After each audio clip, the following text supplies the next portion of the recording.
మీరందరూ కూడా ఎక్స్పర్ట్స్ గా కన్సల్టేషన్స్ చేస్తున్నారు కదా, కోచింగ్ చేస్తున్నారు చాలా మందిని. మీరు చెప్పండి, ఎవ్రీడే ఆల్మోస్ట్ ఈ బోన్ కి సంబంధించి నడుము నొప్పి, మోకాలు నొప్పులు, అక్కడ నొప్పి, ఇక్కడ నొప్పి, గుజ్జరిగిపోయింది, ఎంతమంది ఎన్ని వింటున్నారు మీరు చెప్పండి. యాక్చువల్ గా వేరే వాళ్ళే కాదు, మన ఇంట్లోనే కదా, ఇలా కదిలితే ఆ నొప్పి, ఇలా కదిలితే ఈ నొప్పి. ఒక రోజు కంప్లీట్ అయిపోయింది అంటే మంచం మీద మనం పడుకునే టైంకి you know we get a feel అనమాట. అబ్బా, టైం వచ్చిందని నిద్రపోవడానికి, రెస్ట్ తీసుకోవడానికి అని. ఎంతమంది ఆ ఫీల్ లేకుండా పడుకుంటున్నారు అంటే అవుట్ ఆఫ్ 10 లో 8 పీపుల్ అలా మంచం మీద కూర్చున్నాము అంటే రిలాక్స్ టైం అని ఫీల్ అవుతున్నాం కదా. లాట్ ఆఫ్ పీపుల్ ఈ బోన్ రిలేటెడ్ ఛాలెంజెస్ ఫేస్ చేస్తున్నారు. Any idea why? Maybe chat box లో మీరు అందరు చెప్పొచ్చు. ఎందుకు బోన్ కి సంబంధించిన జబ్బులు ఎక్కువైపోతున్నాయి? అండ్ మీకు తెలుసా, ప్రపంచంలో టాప్ 10 డిసీజెస్ ఉన్నాయి. ఒకటి హార్ట్ ప్రాబ్లం, ఒకటి లివర్ ప్రాబ్లం. ఎవరు నమ్మలేనటువంటిది, బోన్ రిలేటెడ్ ఛాలెంజెస్ కూడా ఈ టాప్ 10 లో ఉన్నాయి. యా, కాల్షియం డెఫిషియన్సీ అనేది ఒకటి మనం చెప్తాం, కానీ లాట్ ఆఫ్ ఫుడ్స్ తింటున్నాం కదా ఆల్రెడీ కాల్షియం రిలేటెడ్. ఓకే, మరి ఆర్థరైటిస్ ఒకటి, ముడుకుల్లో గుజ్జు అరిగిపోవడం, లేదు అంటే కీలవాతం. మరి అవెందుకు వస్తున్నాయి? 60 ఏళ్ళు వస్తే ఎక్కడైనా మోకాళ్ళ నొప్పులు రావాలన్న రూల్ ఏమైనా ఉందా? ఎముకలు విరిగిపోవాలన్న రూల్ ఏమైనా ఉందా? లేదు కదా. సో ఈ రోజు ప్రోగ్రామ్ లో అసలు బోన్ కి సంబంధించిన ప్రాబ్లమ్స్ ఏంటి, అండ్ చాలా అపోహలు ఉంటాయి. ట్రైనింగ్ లో చెప్తూ ఉంటాను. సో దానికి మీ అప్లయన్స్ నుంచి కూడా నాకు బాగా కాల్స్ వస్తాయి. ఎగ్జాంపుల్, కిడ్నీ ప్రాబ్లం ఉంటే డాక్టర్ సలహా తీసుకోండి, కాల్షియం తీసుకోవడానికి అని చెప్పాను అనుకోండి, తర్వాత నాకు అప్లైన్ దగ్గర నుంచి కాల్ వస్తుంది, ఏంటండి మీరు ఇలా చెప్పారండి అని. ఇలాంటి విషయాలు కూడా చాలా ఈ రోజు అపోహలన్నీ కూడా మనం తొలగించేసుకోవచ్చు. అయితే ఈ రోజు మరి నాతో ఎవరున్నారు? ఈ రోజు ఎక్స్పర్ట్ అనేది ఎవరు మీకు తెలుసు, డాక్టర్ చంద్రశేఖర్ గారు. చంద్రశేఖర్ గారు గురించి చెప్పాలి అంటే ఆల్మోస్ట్ నేను ఆంబేలో చేరిన దగ్గర నుంచి ఆయన నాకు పరిచయం. ఆల్మోస్ట్ 16.5 years నుంచి పరిచయం. ఆయన నాలెడ్జ్, మీరు చాలా డాక్టర్స్ ని నేను తీసుకొచ్చాను, కానీ బోన్ రిలేటెడ్ ఎప్పుడు కూడా నేను వేరే డాక్టర్ ని తీసుకురాల. కారణం ఏంటి అంటే, బోన్స్ అంటే, ఎముకలు అంటే, దుమ్ములు అంటే నాకు గుర్తొచ్చేది ఒకే ఒక్క డాక్టర్, చంద్రశేఖర్ గారు. అందుకే నేను ఇప్పటి వరకు ఆయన వస్తారని వెయిట్ చేస్తున్నా అనమాట. లాస్ట్ ఇయర్ నుంచి నేను వెయిట్ చేస్తున్నా, ఎప్పుడు వస్తారా ప్రోగ్రామ్ కని. ఎందుకు, వేరే వాళ్ళని కూడా తీసుకురావచ్చు, కానీ ఈయన సర్జన్ అండ్ మాల్ మన లేమాన్ లాంగ్వేజ్ లో మాట్లాడాలి అంటే, ఇప్పుడు అన్నము ఉడికిందలే తెలియాలంటే ఒక మెతుకు పట్టుకుంటే తెలుస్తుంది అంటారు కదా.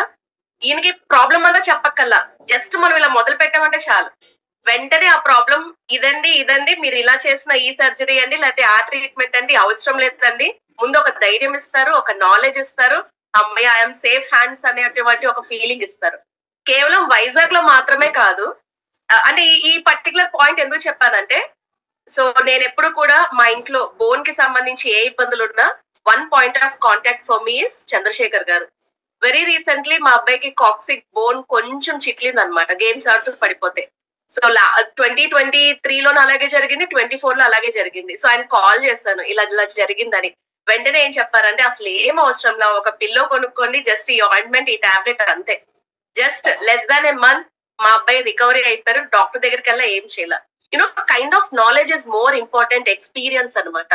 సో ఆయన ఎంత కమిటెడ్ అంటే ఈ బిజినెస్ లో, సో బిజినెస్ కోసం తను వాలంటరీ రిటైర్మెంట్ తీసుకొని కంప్లీట్ గా ఫుల్ టైం బిజినెస్ మీదే ఉన్నారు. కాబట్టి ఇంతకన్నా ఎక్స్పర్ట్ ని నేనైతే తీసుకుని రాలేను అన్న నమ్మకంతో, అండ్ మీరు అందరూ కూడా రాసుకోండి, టన్నుల నాలెడ్జ్ బాబాయ్ ఓవర్ఫ్లో అయిపోద్ది అనమాట మీకు ఈ రోజు.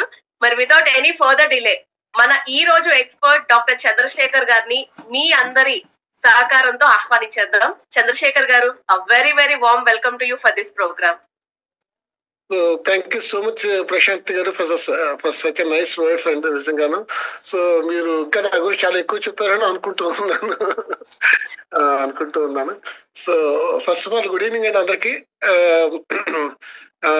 ఈరోజు స్పెషల్ గా నన్ను ఇన్వైట్ చేసి మీ అందరికి అడ్రస్ చేయడానికి నాకు అవకాశం వచ్చిన ఆంబే కార్పొరేషన్ కి, పర్టికులర్లీ చంద్ర గారు, స్ట్రాటజికల్ అకౌంట్స్ మేనేజర్ చంద్ర గారికి, ముఖ్యంగా చెప్పాలంటే మన ట్రైనర్ ప్రశాంత్ గారికి, and of course our great mentor and EDC couple Varaprasad Shivakumar గారికి ఫస్ట్ ఆఫ్ ఆల్ నా థ్యాంక్స్ అండి. నిజంగాను మీ అందరితో ఇలా మాట్లాడడానికి ఒక అవకాశం ఇచ్చినందుకు.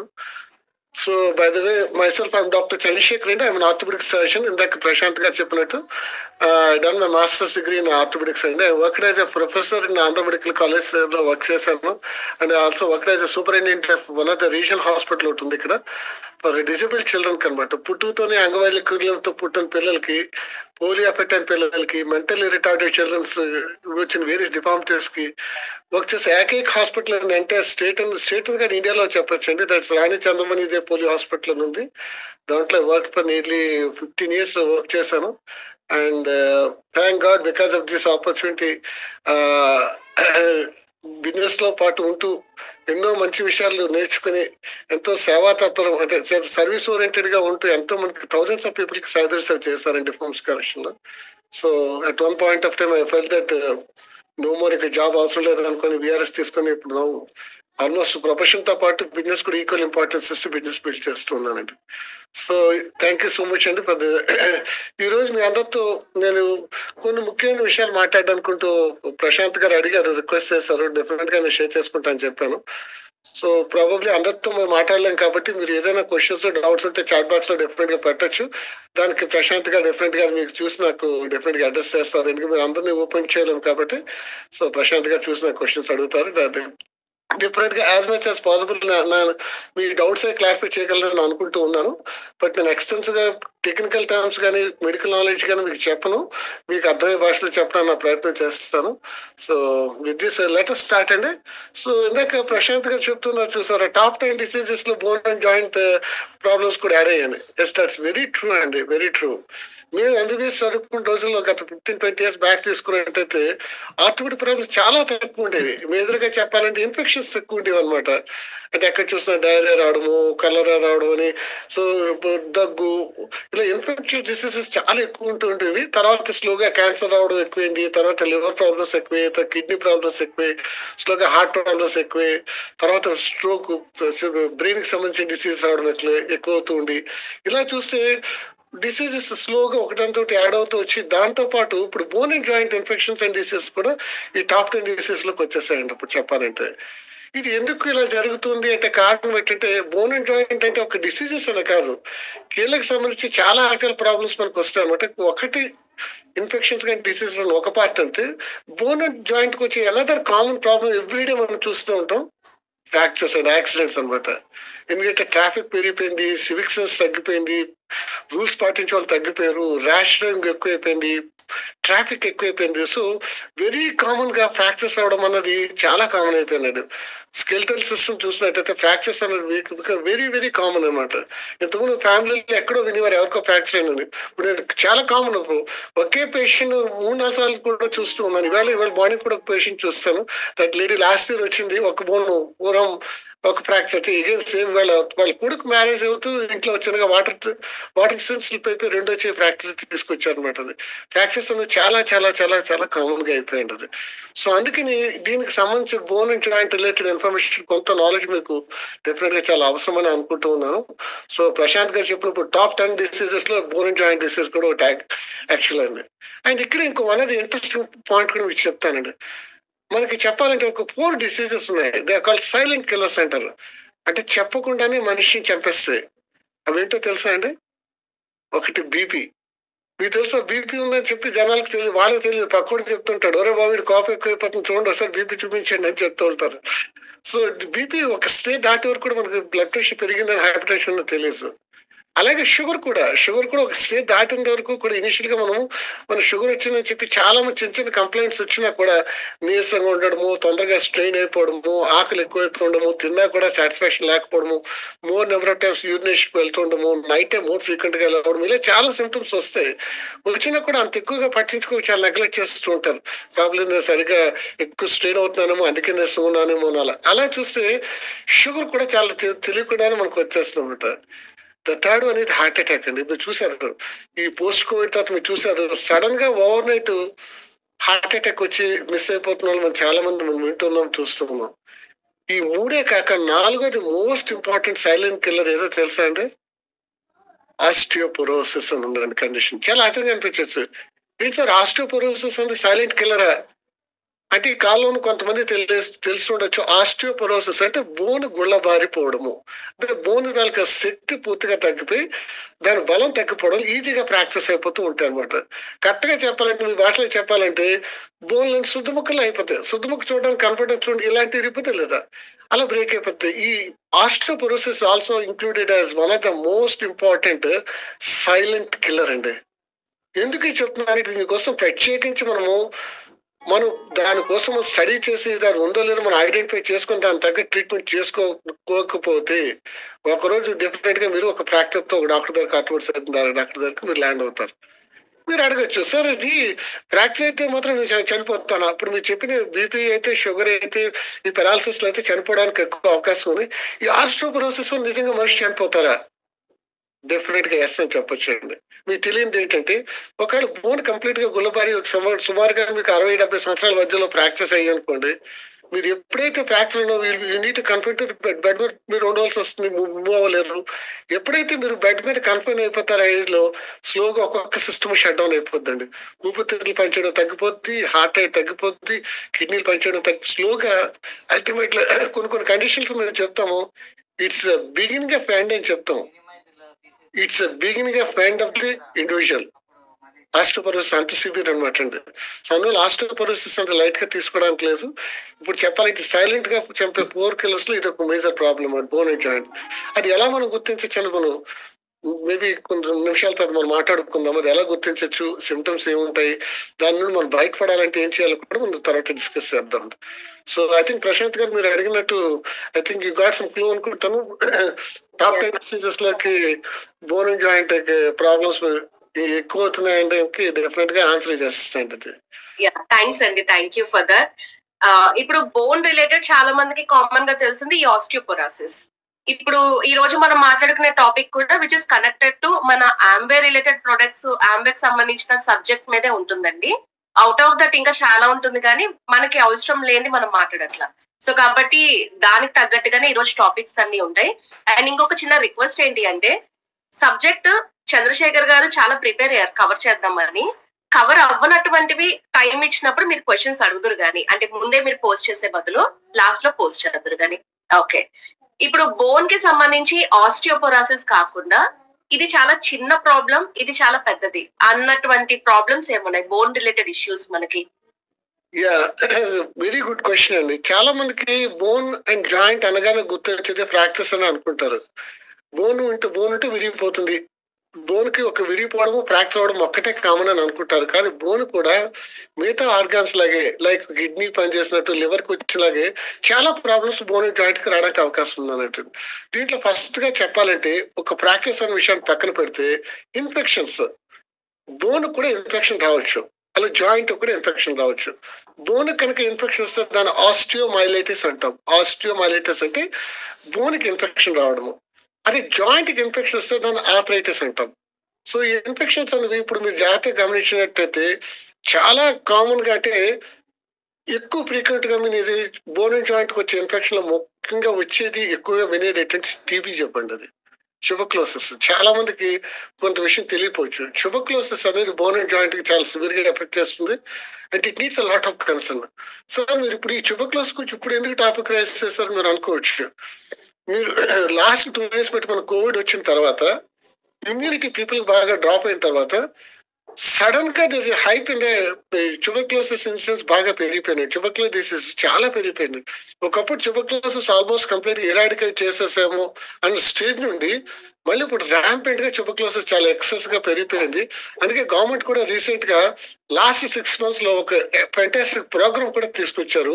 ట్యూబర్క్లోసిస్ మళ్ళీ రాకుండా ఉండడానికి వ్యాక్సినేషన్, ఖచ్చితంగా BCG వ్యాక్సినేషన్ కంపల్సరిగా డోర్ టు డోర్ వేయమని చెప్పేసి ఆల్రెడీ ఇన్స్ట్రక్షన్స్ పాస్ చేశారు. ఆల్రెడీ చాలా సిటీస్ లో ఈ ప్రోగ్రామ్ స్టార్ట్ అయిందండి. అంటే ట్యూబర్క్లోసిస్ రావడానికి చాలా, బోన్ అండ్ జాయింట్ ఎఫెక్ట్ అయిన ట్యూబర్క్లోసిస్ చాలా చాలా కామన్ గా రావడానికి ఎక్కువ అవకాశాలు ఉన్నాయన్నమాట. పర్టికులర్లీ పోస్ట్ కోవిడ్ చాలా కేసెస్ మేము చూస్తూ ఉన్నాము. ఈ ట్యూబర్క్లోసిస్ అంటే స్పైన్ ఎఫెక్ట్ అవ్వచ్చు, నీ జాయింట్ దగ్గర బోన్స్ ఎఫెక్ట్ అవ్వచ్చు, తర్వాత ఫింగర్స్ దగ్గర రావచ్చు, చాలా బాడీలోని వేరే స్పాట్ లో కూడా ఇన్ఫెక్షన్స్ పర్టికులర్ ట్యూబర్క్లోసిస్ రావచ్చు. అలాగే మిగతా కారణాల వల్ల కూడా మనకి ఇన్ఫెక్షన్స్ అనేది బోన్ కి రావచ్చు, అలాగే జాయింట్ కూడా రావచ్చు అనమాట. ఇంకా థర్డ్ వన్ చూసినట్టయితే ఆర్థరైటిస్. పర్టికులర్లీ ఇవాళ కొన్ని ముఖ్యమైన పాయింట్స్ మాట్లాడుకున్నాం. ఆర్థరైటిస్ అంటే ఇక్కడ చాలా మందికి ఒక కన్ఫ్యూషన్ ఏంటంటే, కన్ఫ్యూషన్ కాదు, భయం కూడా చాలా మందికి ఉంటుంది. ఒకసారి ఎవరైనా పేషెంట్ కి నీకు ఆర్థరైటిస్ వచ్చిందంటే అని ఒక మాట స్పెల్ చేస్తే చాలు, వాళ్ళు విలువలాడిపోతూ ఉంటారు. అమ్మో నా జీవితం ఇంకంతే అయిపోయింది, ఇంకా నేను ఈ బాధతోనే నా జీవితం అంతా గడపాలేమో, ఇంకా నేను మామూలు మనిషి ఇంకా అవనేమో, నేను బెడ్ రిడన్ అయిపోతానేమో, చాలా చాలా అపోహలు ఉంటాయి అనమాట. సో ఎందుకంటే ఆర్థరైటిస్ అనేది మాత్రము ఒక జనరల్ టర్మ్ అండి. అది ఎవరైనా ఒక డాక్టర్ మీకు ఆర్థరైటిస్ వచ్చిందంటే భయపడిన అవసరం లేదు. ఆర్థరైటిస్ అంటే ఒక German terminology. For example headache అన్నాం అనుకోండి, ఇక్కడ ఎక్కడైనా తలకు ఇక్కడ కుట్టుగా మనకు పెయిన్ అనిపిస్తే హెడేక్ అని అంటాం.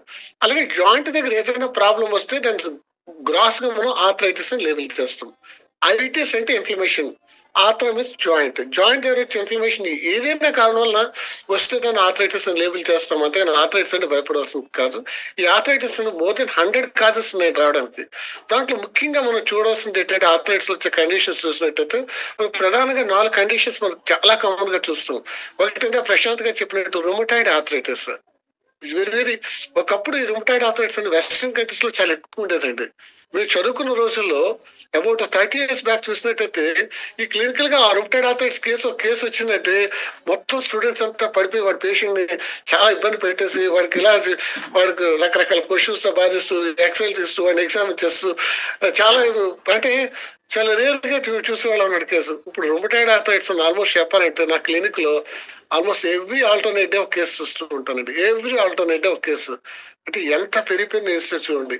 అంటే ఒక వెస్ట్రన్ కల్చర్ లో ఉన్నటువంటి రుమటాయిడ్ ఆర్థరైటిస్ ఇప్పుడు ఇండియాలో ఇంత ప్రెవలెంట్ గా ఎందుకు వచ్చింది అనే కారణాలు మనం మళ్ళీ డిస్కస్ చేద్దాము. సో ఇటు రుమటాయిడ్ ఆర్థరైటిస్ చాలా ఎక్కువైపోయింది. అండ్ సెకండ్ కామన్ ఆర్థరైటిస్ మనం రోజు చూస్తుంది ఏంటంటే, ఇప్పుడు ప్రతి ఒక్క ఇంట్లో ఈ ప్రాబ్లం పేరు చెప్పకుండా ఉన్నారంటే నేను నమ్మను. Nothing but osteoarthritis. మీ ఇంట్లో ఎవరైనా పెద్దవాళ్ళు ఉండి 50 సంవత్సరాలు దాటిన వాళ్ళు ఎవరైనా ఉన్నారంటే వాళ్ళు ఒక్కసారి అడగండి. మీ అక్కర్లేదు, మీరు ఏ ఇంటికి వెళ్ళి డోర్ కొట్టి అమ్మ మీ ఇంట్లో ఎవరికైనా ముడుకుల నొప్పి ఉందా అని అడగండి. మా అమ్మకుందండి, మా ఫాదర్కి ఉందండి, మా తాతకుందండి, మా అమ్మమ్మకుందండి, ఒక పెద్ద లిస్ట్ వేస్తూ ఉంటారు. That's nothing but osteo arthritis అండి. దీన్ని బోన్ అరగడం అంటమాట. ఆస్టియో ఆర్థరైటిస్ అంటే బేసిక్ గా డిసీజ్ ఉంది కాదు, it is a degenerative phenomena అని చెప్తాం. అంటే అరిగిపోవడం అని కారణం అని చెప్తాం. ఇది డిసీజ్ మాత్రం కాదు, ఒక డిసార్డర్ కింద చెప్పొచ్చు. అసలు ఏంటి ఆస్టియో ఆర్థరైటిస్ అని చెప్పడానికి చిన్న యాక్చువల్గా ఒక మోడల్ చూద్దరు, కానీ ఇది మన నీ జాయింట్ మోడల్ అనమాట. ఇది ఎగ్జాక్ట్ గా మన ముడికిలాగా ఉంటుంది. ఇది ఈ ముడికి నేను చూసారు కదా, ఇది థై బోన్, ఈ 2 లెగ్ బోన్స్ అనమాట. ఇది యాక్చువల్ గా మీరు చూసినట్టయితే బోన్ చివరి భాగంలో మనకి ఒక లేయర్ ఉంది చూసారా, ఇది బ్లూ కలర్ లేయర్ ఉంది. బోన్ అంతా కూడా వైట్ కలర్ లో ఉంది, లైట్ ఎల్లో షేడ్ లో ఉంది. ఈ లేయర్ ఒక స్పాంజ్ లా ఉంటుంది. దీన్ని మనం కార్టిలేజ్ అని అంటాం అనమాట. అలాగే ఈ పైన టిబియా ఈ లెగ్ బోన్ మీద చూసినట్టు కూడా ఇక్కడ కూడా మనకి ఈ కార్టిలేజ్ ఉంది చూసారు కదా, మనకి 2 ఏరియాస్ లో చూసారు. సో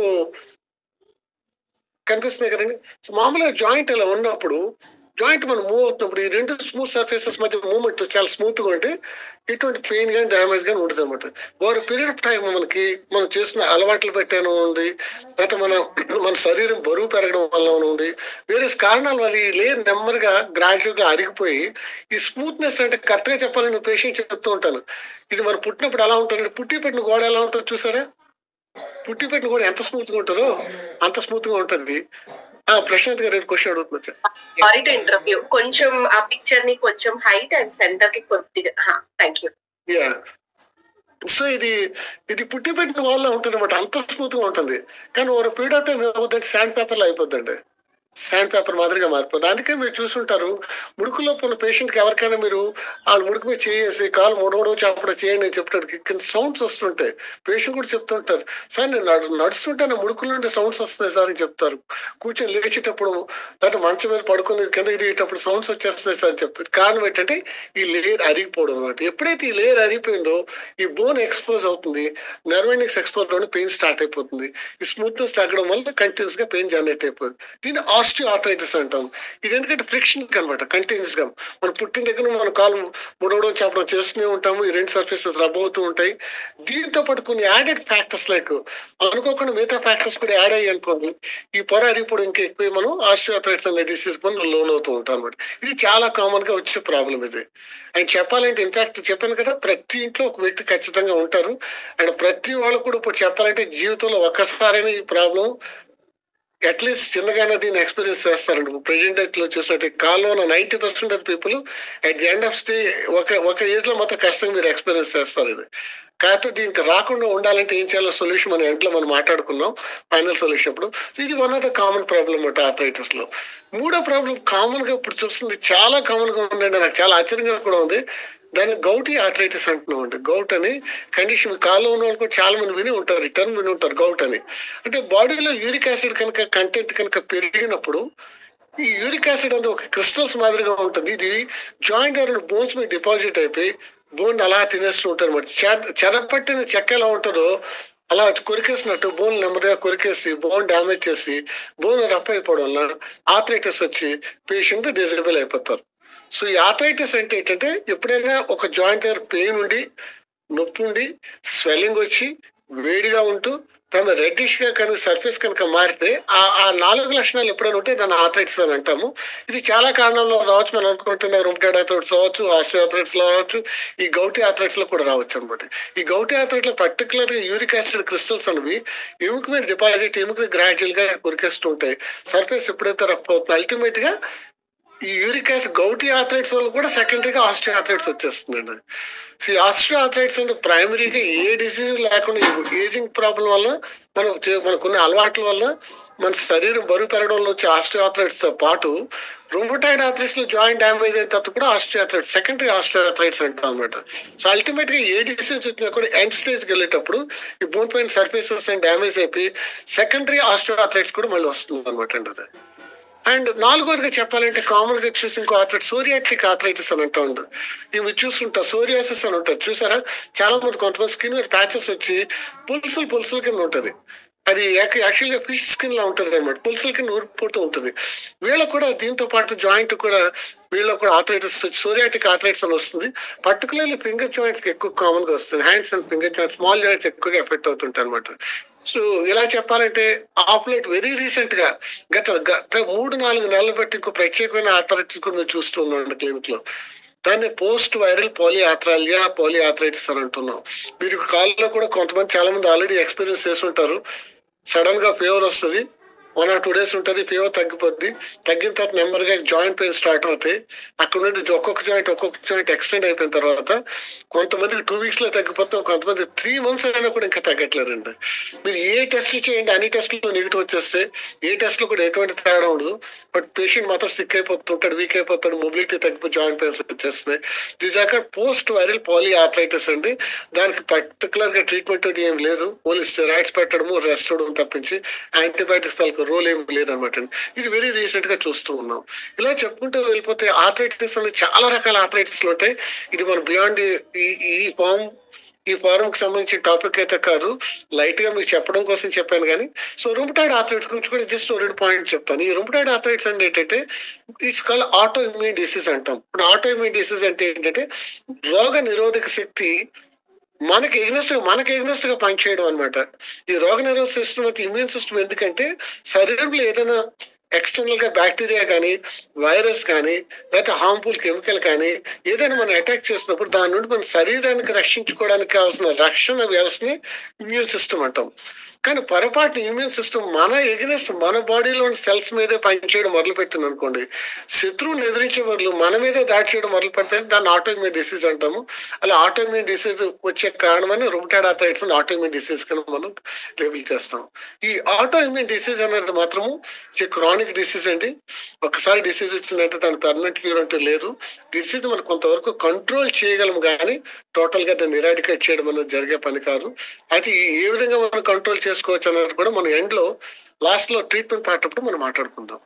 సో ఇవి జనరల్ గా ఆర్థరైటిస్. ఇదే కాకుండా చాలా కండిషన్స్ వస్తాయండి. ఇంకా మనకు రిలేటెడ్ గా మన సబ్జెక్ట్ కి కావాల్సింది ఏంటంటే మెటబాలిక్ డిసార్డర్స్ అని అంటాం. మెటబాలిక్ డిసార్డర్స్ అంటే vitamin D and calcium deficiency and vitamin C డెఫిషియన్సీలో కూడా బోన్ అండ్ జాయింట్ ప్రాబ్లమ్స్ చాలా ఎక్కువ వచ్చేస్తాయి. ఇందా మనం అనుకున్న కదా ఆస్టియోపోరోసిస్. ఆస్టియోపోరోసిస్ రావడం ముఖ్యమైన కారణం ఏంటంటే vitamin D deficiency and calcium deficiency వల్ల బోన్లో సఫిషియంట్ కాల్షియం డిపాజిట్ అవ్వకపోవడం వల్ల, అలాగే ప్రోటీన్ డెఫిషియన్సీలో కూడా మీరు అనుకోవచ్చు బోన్కి 2 కాంపోనెంట్స్ ఉంటాయి. బోన్ మ్యాట్రిక్స్ అని ఉంటుంది అండ్ బోన్ తలక క్రిస్టల్స్ ఉంటాయి. అంటే బోన్లో టిష్యూ మేజర్ పార్ట్ ఆఫ్ అంతా 50-70% అంతా కూడా ఈ కాల్షియం క్రిస్టల్స్ వల్ల, కాల్షియం డిపాజిట్ దానివల్ల ఉండే టెక్స్చర్ వల్ల మెయింటైన్ అవుతుంది. బేసిక్ స్ట్రక్చర్ చెప్పాలంటే కొలాజన్ ఉంటుంది. ఆ collagen is made up of other ప్రోటీన్తో తయారై ఉంటుంది. అండ్ వైటమిన్స్ కూడా దాని చాలా అవసరం అనమాట. ఇలా nutrition deficiency, particular vitamin deficiency కానీ అండ్ కాల్షియం డెఫిషియన్సీలో కానీ వైటమిన్ సి డెఫిషియన్సీలో కూడా బోన్ రిలేటెడ్ జాయింట్ డిఫాల్టర్స్ రావచ్చు. వాటికే మనం మీరు పేరు వినుంటారు, రికెట్స్ అని వినుంటారు. చిన్నపిల్లల్లో బోన్లన్నీ షేపులు మారిపోతాయి, వంకర్లు వెళ్ళిపోతుంటాయి. అది రావడానికి ముఖ్యమైన కారణం కూడా డెఫిషియన్సీ అండి. అలాగే స్కర్వీ అని ఒక డిసీజ్ కూడా ఉందన్నమాట. వైటమిన్ సి డెఫిషియన్సీలో వచ్చే భయంకరమైన ప్రాబ్లము. దాంతో ఈవెన్ పేషెంట్ కూడా చనిపోవడానికి కూడా అవకాశం ఉంది. At the same time very easy to treat అన్నమాట. ఎవరైనా ట్రీట్ చేసేయచ్చు. బట్ లక్కీలీ ఏంటంటే ఇప్పుడు వైటమిన్ సి అవేర్నెస్ పెరిగింది కాబట్టి స్కర్వీ వచ్చినంత స్టేజ్కి మాత్రం ఇప్పుడు వచ్చి ఎవరు ఉండలేదు. ఒకప్పుడు between 16th century to 18th centuryలో మాత్రం చాలా మంది వైటమిన్ సి ఇంపార్టెన్స్ తెలియక ఈ స్కర్వీ వ్యాధి కూడా చనిపోతూ ఉండేవారు. బట్ ఆఫ్ లైట్ రీసెంట్ గా కూడా చెప్పాలంటే మన ఆఫ్ఘనిస్తాన్ వార్ ఏంటంటే 2002లో కూడా ఇంత డెవలప్ అయింది అనుకున్నా కూడా వైటమిన్ సి వచ్చి చాలా మంది సోల్జర్స్ కూడా చనిపోయారండి. ఎందుకు అలా జరిగింది అంటే ఎక్కువ కాలము మనము ఫ్రెష్ ఫుడ్కి మనకి అవైలబుల్గా లేదు అనుకోండి, మనం తీసుకున్న ఫుడ్లో వైటమిన్ సి డెఫిషియన్సీ వస్తే స్కర్వీ వచ్చి కూడా బోన్స్ వీక్ అయి కూడా చనిపోవచ్చు అనమాట. సో ఇలా మెటబాలిక్ డిసీజెస్ కూడా డిసీజ్ని ఎఫెక్ట్ చేస్తాయి. ఇంకా వేరే కేటగిరీ చూడాలంటే క్యాన్సర్స్ కూడా బోన్ రావచ్చు. అఫ్ కోర్స్ బోన్లో క్యాన్సర్స్ రావచ్చు. అలాగే బోన్లో ఎక్కడైనా క్యాన్సర్ వచ్చినా కూడా బోన్లో కూడా డిపాజిట్ సెకండరీస్ అని రావచ్చు. ఇలా చెప్పుకుంటూ పోతే చాలా డిసీజెస్ బోన్ జాయింట్కి ఎఫెక్ట్ అవుతాయి. ఇంకో వేరే కామన్ కానీ కంజెంటల్ కండిషన్స్ అని వస్తాయి. బై బర్త్ కూడా బోన్ జాయింట్ డిఫార్మ్ తీసుకుని రావచ్చు. మీరు చూసుంటారు కొంతమంది పిల్లలు చేపకాళ్ళతో పుట్టారంటారు, పాదాలు ఇలా ఉండి ఇలా తిరిగి పుడతారు అనమాట. అది పర్టికులర్లీ బ్రీచ్ ప్రింటేషన్ డెలివరీలో ఇలా పుడతారు. చేపకాళ్ళు అంటారు, పాదాలు ఇలా తిరిగి ఉంటాయి అనమాట. అది వాటిని కంప్లీట్ గా ఇలా ఆపరేషన్ చేసి సర్చ్ చేయొచ్చు మనం. అది కాకుండా హిప్ జాయింట్ డిస్లొకేషన్స్ అని చాలా కండిషన్స్ లో కూడా అంటే బై బర్త్ కూడా బోన్ అండ్ జాయింట్ డిసార్డర్స్ చాలా కామన్ గా వచ్చే అవకాశాలు చాలా పెరిగిపోయింది. అది సో ఈ విధంగా చూస్తే బోన్ అంటే ఒక ఫ్రాక్చర్సే కాదు, మిగతా రకాల జబ్బులు కూడా మనకు వచ్చే అవకాశం ఉంది. అండ్ ఇంట్రెస్టింగ్ పార్ట్ ఏంటంటే లెక్క ఏంటంటే చాలా కండిషన్ మనం ప్రివెంట్ చేయొచ్చు. వచ్చినా కూడా కంట్రోల్ చేసుకోవడం మన చేతుల్లోనే ఉంది. కొంత లైఫ్ స్టైల్ మార్చుకొని కొంత సప్లిమెంట్స్ వాడుకుంటే మనం వీటి నుంచి చాలా వాటి నుండి బయటపడచ్చు ఉంటుంది. సో ఇవి కొన్ని కండిషన్స్ అండి. మీరు అడిగిన ప్రశాంత్ గారు కొన్ని డిసీజెస్ ఇవి చాలా ఉంది. అది చెప్పాలంటే మొత్తం 3 years నేను చదువుకున్న అంత చెప్పాల్సి వస్తుంది. వద్దండి చాలు. యాక్చువల్ గా ఏంటి అని అడిగాను, మీరు చెప్తుంటే ఇన్నున్నాయా అనిపిస్తుంది. మీరు నాకు ఏమనిపించిందంటే ఎంత తక్కువ తెలుసుకుంటే అంత మంచిదండి. సీరియస్లీ ఆనెస్ట్లీ ఇక్కడ ఉన్న వాళ్ళు కూడా అదే ఫీల్ అవుతారేమో. అందులో మీ సబ్జెక్ట్ నాకు తెలుసు వచ్చి ఆ మాత్రం కొద్దిగా మీరు కొద్దిగా చెప్పినట్టు ఈ కొద్దిగాలో మేము ఎంతో అర్థం చేసుకున్నాం అనమాట.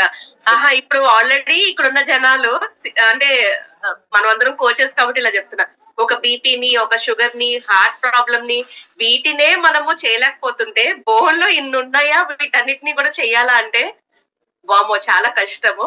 సో మనం అనుకున్నట్టుగా ఏంటంటే కొన్ని టాపిక్స్ గురించి జస్ట్ మీరు అన్నట్టుగా ప్రివెన్షన్ లేకపోతే రాకుండా జాగ్రత్తలు పడేటువంటివి మనం తెలుసుకుందాం. మెటబాలిక్ డిజార్డర్స్ తో స్టార్ట్ చేద్దాము. బికాజ్ మే నాట్ బి అందరికి ఆర్థరైటిస్ ఉండకపోవచ్చు, కానీ స్టార్టింగ్ అందరూ కంప్లైంట్స్ ఇచ్చేది ఏంటంటే వాళ్ళకి తెలియకుండా ఆస్టియోపోరాసిస్ అని తెలియకుండా నడుము నొప్పి, మోకాలు నొప్పి, నాకు ఇక్కడ చేయి నొప్పి వస్తుంది, ఇట్లాగా లేకపోతే అధిక బరువు ఉన్నాం అనుకుంటాం కదా. నీ పెయిన్స్ గానీ లేకపోతే ఎక్కడైనా మోకాలు నొప్పులు, యాంకిల్ నొప్పులు, మాకు ట్రైనింగ్ లో ఎక్కువగా యాంకిల్ అండ్ మడాల నొప్పులు అడుగుతారు. ఈ మెటబాలిక్ డిజార్డర్స్ ఇవి ఎందుకు వస్తాయి, రాకుండా మనం ఎలాంటి జాగ్రత్తలు తీసుకోవాలి అనేది ఒక 2 నిమిషాలు. ఒకటి ఇప్పుడు చెప్పారు చూసారు, ఇందాక మనం అనుకున్నాం కదా, most of the condition metabolic disorders రావడానికి ముఖ్యమైన కారణం ఏంటంటే డిఫిషియన్సీస్ అనమాట. పర్టికులర్లీ మనం చూసినట్టయితే calcium deficiency, vitamin D deficiency, these are very very common అయిపోయినాయి. మీరు అనుకోవచ్చు ఇంతకుముందు మా తాతలు నాన్నలు బాగానే ఉండేవారు సార్, 90 years వరకు కూడా శుభ్రంగా తిరిగేవారు, పొలంలో పని చేసుకునేవారు, ఇప్పుడు మనకెందుకు వస్తున్నారు. టు ద సర్ప్రైజింగ్ ఎక్స్టెంట్ మేము చూస్తున్నాం 20 నుండి 30 సంవత్సరాల వయసు ఉన్న వాళ్ళు కూడా ఒకసారి మనకు వైటమిన్ డి లెవెల్స్ కనుక టెస్ట్ చేస్తే అబ్నార్మల్ లో లెవెల్స్ ఉంటూ ఉన్నాయి. ఎందుకు ఇలా జరుగుతుందంటే ఈ వైటమిన్ డి మీకు తెలుసు చర్మంలో సూర్యకిరణాలు కనుక పడితే దాని కింద చర్మం కింద తయారవుతుంది, వైటమిన్ డి తయారవుతుంది. ఇప్పుడు చెప్పాలంటే ఇప్పుడు మన హెక్టిక్ యాక్టివిటీస్ లో ఇప్పుడు మనం మోస్ట్ ఆఫ్ టైమ్స్ మనకు ఇప్పుడు పోస్ట్ కోవిడ్ చెప్పాలంటే అంత వర్క్ ఫ్రమ్ హోమ్ వచ్చిన దగ్గర నుండి ఇంట్లోంచి బయటకు వెళ్ళడం మానేశారు, సన్లైట్ కి ఎక్స్పోజ్ అవడం మానేశారు, సెడెంటరీ లైఫ్ అక్కడే కూర్చోవడం, సిస్టమ్ కంప్యూటర్ ముందు వర్క్ చేసుకోవడము, ఆర్టిఫిషియల్ లైట్ కి మనం ఎక్స్పోజ్ అవుతున్నాం తప్ప న్యాచురల్ సన్లైట్ కి ఎక్స్పోజ్ అవటం లేదు ఒకటి. రెండోది, డైట్ మీద కొంత అవగాహన ఉన్నా కూడా యాక్చువల్గా ఎంత క్వాంటిటీ తీసుకోవాలి, ఎంత తీసుకోవాలి, ఎప్పుడు తీసుకోవాలి, ఇటువంటి విషయాల మీద కూడా టోటల్ అవగాహన లేకపోవడం వల్ల కూడా కాల్షియం సప్లిమెంటేషన్ సరిగ్గా తీసుకోకపోవడం వల్ల కూడా బోన్ తాలూకా వీక్ అవడము, బోన్ తాలూకా ఇప్పుడు మనం అనుకుంటున్న మెటబాలిక్ డిసీజెస్ చాలా కామన్గా వస్తున్నాయండి. అండ్ మూడో కారణం ఎందుకు వస్తుందంటే సెడెంటరీ లైఫ్ స్టైల్ అండి. ఒకప్పుడు ఉదయం లేస్తే చక్కగా పరిగెట్టేవారు, ఆఫీస్కి వెళ్ళేవారు, చేసుకుని పని అంతా చేసుకొచ్చేవారు, ఏ పని చేసినా కూడా నడిచి వెళ్ళమంటే ఒక అలవాటుగా ఉండేది, లేదంటే సైకిల్ తొక్కుంటూ వెళ్ళేవారు. ఇప్పుడు మనం మోడర్నైజేషన్ వచ్చిన దగ్గర నుండి ఇంట్లోంచి ఇలా కాలు బయటకు పెడితే మనం వెహికల్ యూజ్ చేస్తూ ఉన్నాం. కారు అయితే కారు, టూ వీలర్ అయితే టూ వీలర్, అసలు ఇంటికి వెళ్లకుండానే చాలా రోజులు గడిచిపోతూ ఉన్నాయి. ఎందుకు? ఇప్పుడు స్విగ్గీ వచ్చింది, జొమాటో వచ్చింది, ఇలా ఫోన్ కాల్ కొట్టి ఇంటికి వచ్చేస్తుంది. ఇంకా బెటర్ ఏంటంటే ఇన్స్టామార్ట్ వచ్చింది. మాకు చాలా ఆశ్చర్యంగా ఉంటుంది. మనం ఇలా ఫోన్ పెట్టే లోపల 8 minutes లో డెలివరీ అయిపోతుంది. ఏది కాస్తుంది? సో నాచురల్ మనకి ఏమైపోతుంది, మళ్ళీ మార్కెట్కి వెళ్ళాలా, ఆయన కొనుక్కొని తెచ్చుకోవాలా అని చెప్పి అలవాటు పడి అదే సోఫాలో కూర్చోవడము, అదే టీవీ ముందు కూర్చోవడము, లేకపోతే అదే సిస్టమ్ ముందు కూర్చోవడం, మన ఆఫీస్ వర్క్ చేసుకోవడము. Most important cause for this sedentary lifestyle అండి. సో దీనివల్ల శరీరానికి అసలు అంటే మనం ఎక్సర్సైజే లేకుండా అయిపోయింది. సో న్యాచురల్లీ బోన్కి మోస్ట్ ఇంపార్టెంట్ మొబిలిటీ చాలా ఇంపార్టెంట్ అండి. మీరు ఒకే చోట కనుక ఇలా కూర్చొని ఉండిపోతే తెలియకుండానే బోన్ వీక్ అయిపోతుంది, ఆస్టియోపోరోసిస్ స్టార్ట్ అయిపోతుంది, బోన్లోని కాల్షియం బయటకు వచ్చేస్తూ ఉంటుంది. సో బోన్కి ఎప్పుడు కూడా దాని మీద లోడ్ పడుతుంటే గ్రో అవుతుంటుంది. చాలా విచిత్రంగా ఉంటుంది. బోన్ మీద కనుక ఫర్ ఎగ్జాంపుల్ నడవడం మొదలుపెట్టి జాయింట్స్ మీద ప్రెషర్ పడుతూ ఉంటే బోన్ ఇంకా స్ట్రాంగ్గా డెవలప్ అవుతుంది. అదే సెడెంటరీగా మంచం మీద ఉండిపోయి మనం ఎక్కువ కదలితే బోన్ నెమ్మదిగా బోన్లో కాల్షియం బయటకు వెళ్ళిపోతుంది. అందుకే మీరు జాగ్రత్తగా గమనించి చూసినట్టయితే చాలా మంది ఎల్డర్లీ పీపుల్, మన ఒక వయసు అయిన వాళ్ళు ఏదైనా ప్రాబ్లం వచ్చి మంచం మీద పడుకున్నారంటే చాలా తొందరగా వీక్ అయిపోతారు. వాళ్ళ బోన్స్ చాలా తొందరగా వీక్ అయి బ్రిటిల్గా అయిపోతాయి. ఫ్రాక్చర్స్ చిన్న ఇలా పట్టుకుంటూ కూడా ఫ్రాక్చర్స్ అయిపోతూ ఉంటాయి. ఇందాక అనుకున్నాం చిన్న కాలు దారిన కూడా చీల పెడితే విరిగిపోతూ ఉంటాయి. అందువల్ల ఈ మెటబాలిక్ డిసార్డర్ పర్టికులర్లీ ఇవి రాకుండా మనం చూసుకోవాలంటే మనం ముఖ్యంగా గమనించాల్సింది ఏంటంటే డెఫినెట్గా ఫస్ట్ మనం సెడెంటరీ లైఫ్ స్టైల్ నుండి మన జాబ్లో మనం కూర్చోవలసి వచ్చినా కూడా పర్టికులర్ టైం కేటాయించుకొని మనం అంటూ రోజుకి అట్లీస్ట్ 30 minutes మినిమం ఎక్సర్సైజ్ అయినా చేయాలి, అట్లీస్ట్ బ్రిస్క్ వాకింగ్ అయినా చేయాలి, లేకపోతే సమ్ యాక్టివిటీ మస్ట్ బి ఖచ్చితంగా చేయాలి. అండ్ స్టెప్స్ కూడా మనం కౌంట్ చేసుకుని 8,000 to 10,000 స్టెప్స్ మనం డైలీ మనం నడుస్తున్నాం లేదో కూడా ఖచ్చితంగా చెక్ చేసుకోవాలి. అండ్ ఖచ్చితంగా మీరు బయటకు వెళ్ళినప్పుడు కూడా సన్లైట్ ఎక్స్పోజ్ అవడానికి ట్రై చేయాలి. లేదనుకుంటే సప్లిమెంట్ రూపంలో డి విటమిన్ తీసుకోవాలి. పర్టికులర్లీ నేను ఇక్కడ ఒక విషయం పర్టికులర్ చెప్తానంటే విమెన్ ఏంటి, పర్టికులర్లీ విమెన్కి కాల్షియం అనేది ప్రతి వాళ్ళకి అవసరం అంటే every stage of their life అండి. నేను అడిగితే చాలా మంది సార్ నేను బాగానే తింటానండి, నేను పాలు తాగారంటే తాగనంటారు, గుడ్డు తిన్నారంటే గుడ్డు తిన్నారంటారు, వెజిటబుల్స్ ఏం తిన్నామంటే తింటామంటే అప్పుడప్పుడు అంటారు. మరి కాల్షియం ఎక్కడి నుండి వస్తుందండి? అండ్ పర్టికులర్లీ విమెన్కి ఎవ్రీ స్టేజ్ అంటే పీరియడ్ స్టార్ట్ అయ్యేటప్పుడు కానీ, డెలివరీ టైంలో కానీ, తర్వాత ఫీడింగ్ ఇచ్చేటప్పుడు కానీ, మినోపాస్ అప్పుడు కానీ, at every stage of their life they need more amount of the calcium than the daily requirement. Daily requirement సుమారుగా 700 to 1000 milligrams మనకి డైలీ రిక్వైర్మెంట్ ఉంటే మీరు జాగ్రత్త క్యాల్కులేట్ చేయండి, 200-300 milligrams కూడా మన డైట్ ద్వారా రావట్లేదు. వాళ్ళతో గ్రాడ్యువల్గా మనం సప్లిమెంటేషన్ కనుక తీసుకోకపోతే గ్రాడ్యువల్గా మనకి కాల్షియం తగ్గిపోతూ ఉంటుంది. ఇక్కడ చాలా మంది క్వశ్చన్ అడుగుతారు, సార్ నేను రోజు కాల్షియం తీసుకోవాలా సార్, నేను రోజు వేసుకోవాలా, టాబ్లెట్ రోజు వేసుకోవాలా అని అడుగుతారు. రోజు అన్నం తింటున్నారా తింటలేదు sir, it's supplement, it's everyday మనకి నీడ్ ఉంది కాల్షియం అండ్ మస్ట్. ఇంకో చాలా మంది అప్పు ఏంటంటే కాల్షియం రోజు తింటే నా కిడ్నీలో స్టోన్స్ ఫామ్ అయిపోతాయి సార్.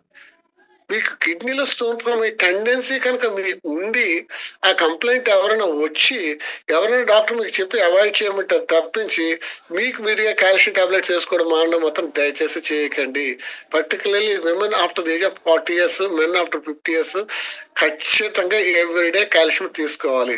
నేను నా పేషెంట్స్కి ఎప్పుడు చెప్తాను, ఒకటే క్వశ్చన్ అడుగుతాను. నేను చాలా మంది అడుగుతారు, సార్ మీరు 25-30 years బ్యాక్ చూసామండి మిమ్మల్ని, అలాగే మీరు ఇప్పుడు కూడా అలాగే ఉన్నారు ఏంటి సార్? ఇప్పుడు నా ఏజ్ చెప్తే చాలా మంది నమ్మరు, ఎలా ఉంటున్నారని చెప్తాను. నేను లాస్ట్ 15-20 years బట్టి నేను కంటిన్యూస్ గా కాల్షియం వేసుకోకుండా పడుకున్న రోజే లేదు, నాకేం స్టోన్స్ వచ్చాయని అడుగుతాను. నేను ఎప్పుడు సఫర్ అవ్వలేదు.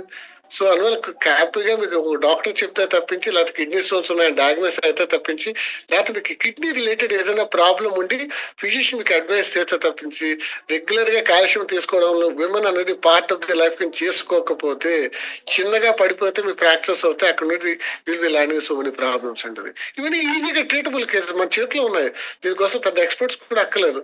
రోజు ప్రోటీన్ పౌడర్ కూడా చాలా ఇంపార్టెంట్. బోన్ తాలూకా స్ట్రెంత్ ఉండాలి, దాని తాలూకా మన బేసిక్ స్ట్రక్చర్ స్ట్రాంగ్ ఉండాలంటే ప్రోటీన్ కూడా చాలా అవసరం. ప్రోటీన్ తీసుకుండాలి, కాల్షియం తీసుకుంటూ ఉండాలి, వైటమిన్ డి సప్లిమెంటేషన్ ఖచ్చితంగా మనం తీసుకోవాలి, డైలీ రిక్వైర్మెంట్ డోస్ మెయింటైన్ అట్లా ఉండాలి, ఒక మొబిలిటీ మనం చూసుకుంటూ ఉండాలి, బేసిక్ చిన్న చిన్న ఎక్సర్సైజ్ చేస్తూ ఉండాలి, అండ్ సన్లైట్ కి వీలైనంతకు ఎక్స్పోజ్ అవుతూ ఉండాలి. ఇలా చిన్న చిన్న మనం మాడిఫై చేసుకుంటే టోటల్ గా అన్ని కూడా మనం కంట్రోల్ చేసుకోవచ్చు. రాకుండానే ప్రివెంట్ చేయొచ్చు, వచ్చినా కూడా మనం పెద్దగా ప్రాబ్లం లేకుండా మనం బయటపడిపోవచ్చు అండి మెటబాలిక్ డిసార్డర్స్ అనేవి.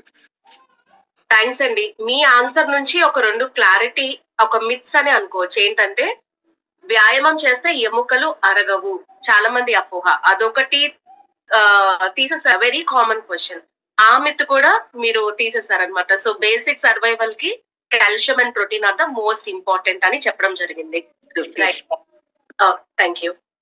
అండ్ ఈ బేసిక్ మెటబాలిక్ డిజార్డర్స్ కి ఈ కాల్షియం ప్రోటీన్ ఓకే. మరి ఆర్థరైటిస్ లో చాలా మంది అంటే ఆస్టియోఆర్థరైటిస్ ఎక్కువ మాట్లాడతారు, కానీ యాక్చువల్ గా వరల్డ్ రుమటైడ్ ఆర్థరైటిస్ డే అంటే నాకు చాలా షాక్ అనిపించింది. ఆర్థరైటిస్ డే ఉందంటే ఓకే, రుమటైడ్ ఆర్థరైటిస్ కి ఒక డే సెలబ్రేట్ చేసుకుంటామంటే అది అలారం మోగించేంత, పీపుల్ కి అవేర్నెస్ తీసుకొచ్చేంత పెద్ద ప్రాబ్లం అని. సో మరి రుమటైడ్ ఆర్థరైటిస్, కీలవాతం అంటాం కదా, అంటే ఏంటి, ఎందుకు వస్తుంది, ఎలాంటి జాగ్రత్తలు తీసుకోవాలి? ఇందాక మనం అనుకున్నట్టు సార్, రుమటైడ్ ఆర్థరైటిస్ అంటే ఒక ఆటో ఇమ్యూన్ డిసీజ్ అండి. అంటే మన శరీరంలో ఉన్న టిష్యూస్ కి ఎగ్నెస్ట్ గానీ యాంటీబాడీస్, ఇమ్యూన్ సిస్టమ్ యాంటీబాడీస్ తయారు చేసి వాటిని ఆ సెల్స్ ని అటాక్ చేయడం వల్ల నార్మల్ సెల్స్ డ్యామేజ్ అయిపోయి దాని ద్వారా సైటోకైనిన్స్ అనే ఎంజైమ్స్ లిబరేట్ అవడం వల్ల లిబరేట్ అనే ఎంజైమ్స్ నార్మల్ టిష్యూని డ్యామేజ్ చేసేస్తూ ఉంటాయి. ఫర్ ఎగ్జాంపుల్ చూపిస్తాను, రుమటైడ్ ఆర్థరైటిస్ అంటే మీకు అండ్ ఆస్టియో ఆర్థరైటిస్ రెండింటికి డిఫరెన్స్ అయితే చూపిస్తాను.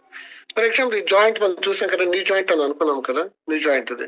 ఈ నీ జాయింట్ చుట్టూ ఒక బ్యాగ్ లాగా ఉంటుంది, ఒక లేయర్ ఉంటుంది అనమాట, కంప్లీట్ గా కవర్ చేసి ఒక పొర ఉంటుంది. ఇది ఆ పొరలో ఇది కదులుతూ ఉంటాయి అనమాట. ఈ పొరనే సైనోవియల్ మెంబ్రేన్ అని అంటాం, సైనోవియల్ మెంబ్రేన్ అని అంటాము. దీని లోపల ఫ్లూయిడ్ ఉంటే ఫ్లూయిడ్ కదులుతూ ఉంటుంది. ఈ రుమటైడ్ ఆర్థరైటిస్ లో ఏమవుతుందంటే ఈ ఆటో ఇమ్యూన్ సిస్టమ్ ద్వారా ఇమ్యూనిటీ యాక్టివేట్ అయిపోయి ఈ రుమటైడ్ సైనోవియల్ మెంబ్రేన్ ద్వారా ఉన్న సెల్స్ కి ఎగ్నెస్ట్ గా యాంటీబాడీస్ తయారైపోయి ఈ సైనోవియల్ మెంబ్రేన్ మీద ఇవి అటాక్ చేయడం జరుగుద్ది. ఎప్పుడైతే సైనోవియల్ మెంబ్రేన్ సెల్స్ మీద అటాక్ జరుగుద్దో ఈ సైటోకైనిన్స్ అనే ఎంజైమ్స్ లిబరేట్ అయ్యి ఈ జాయింట్లకు వెళ్ళిపోతాయి.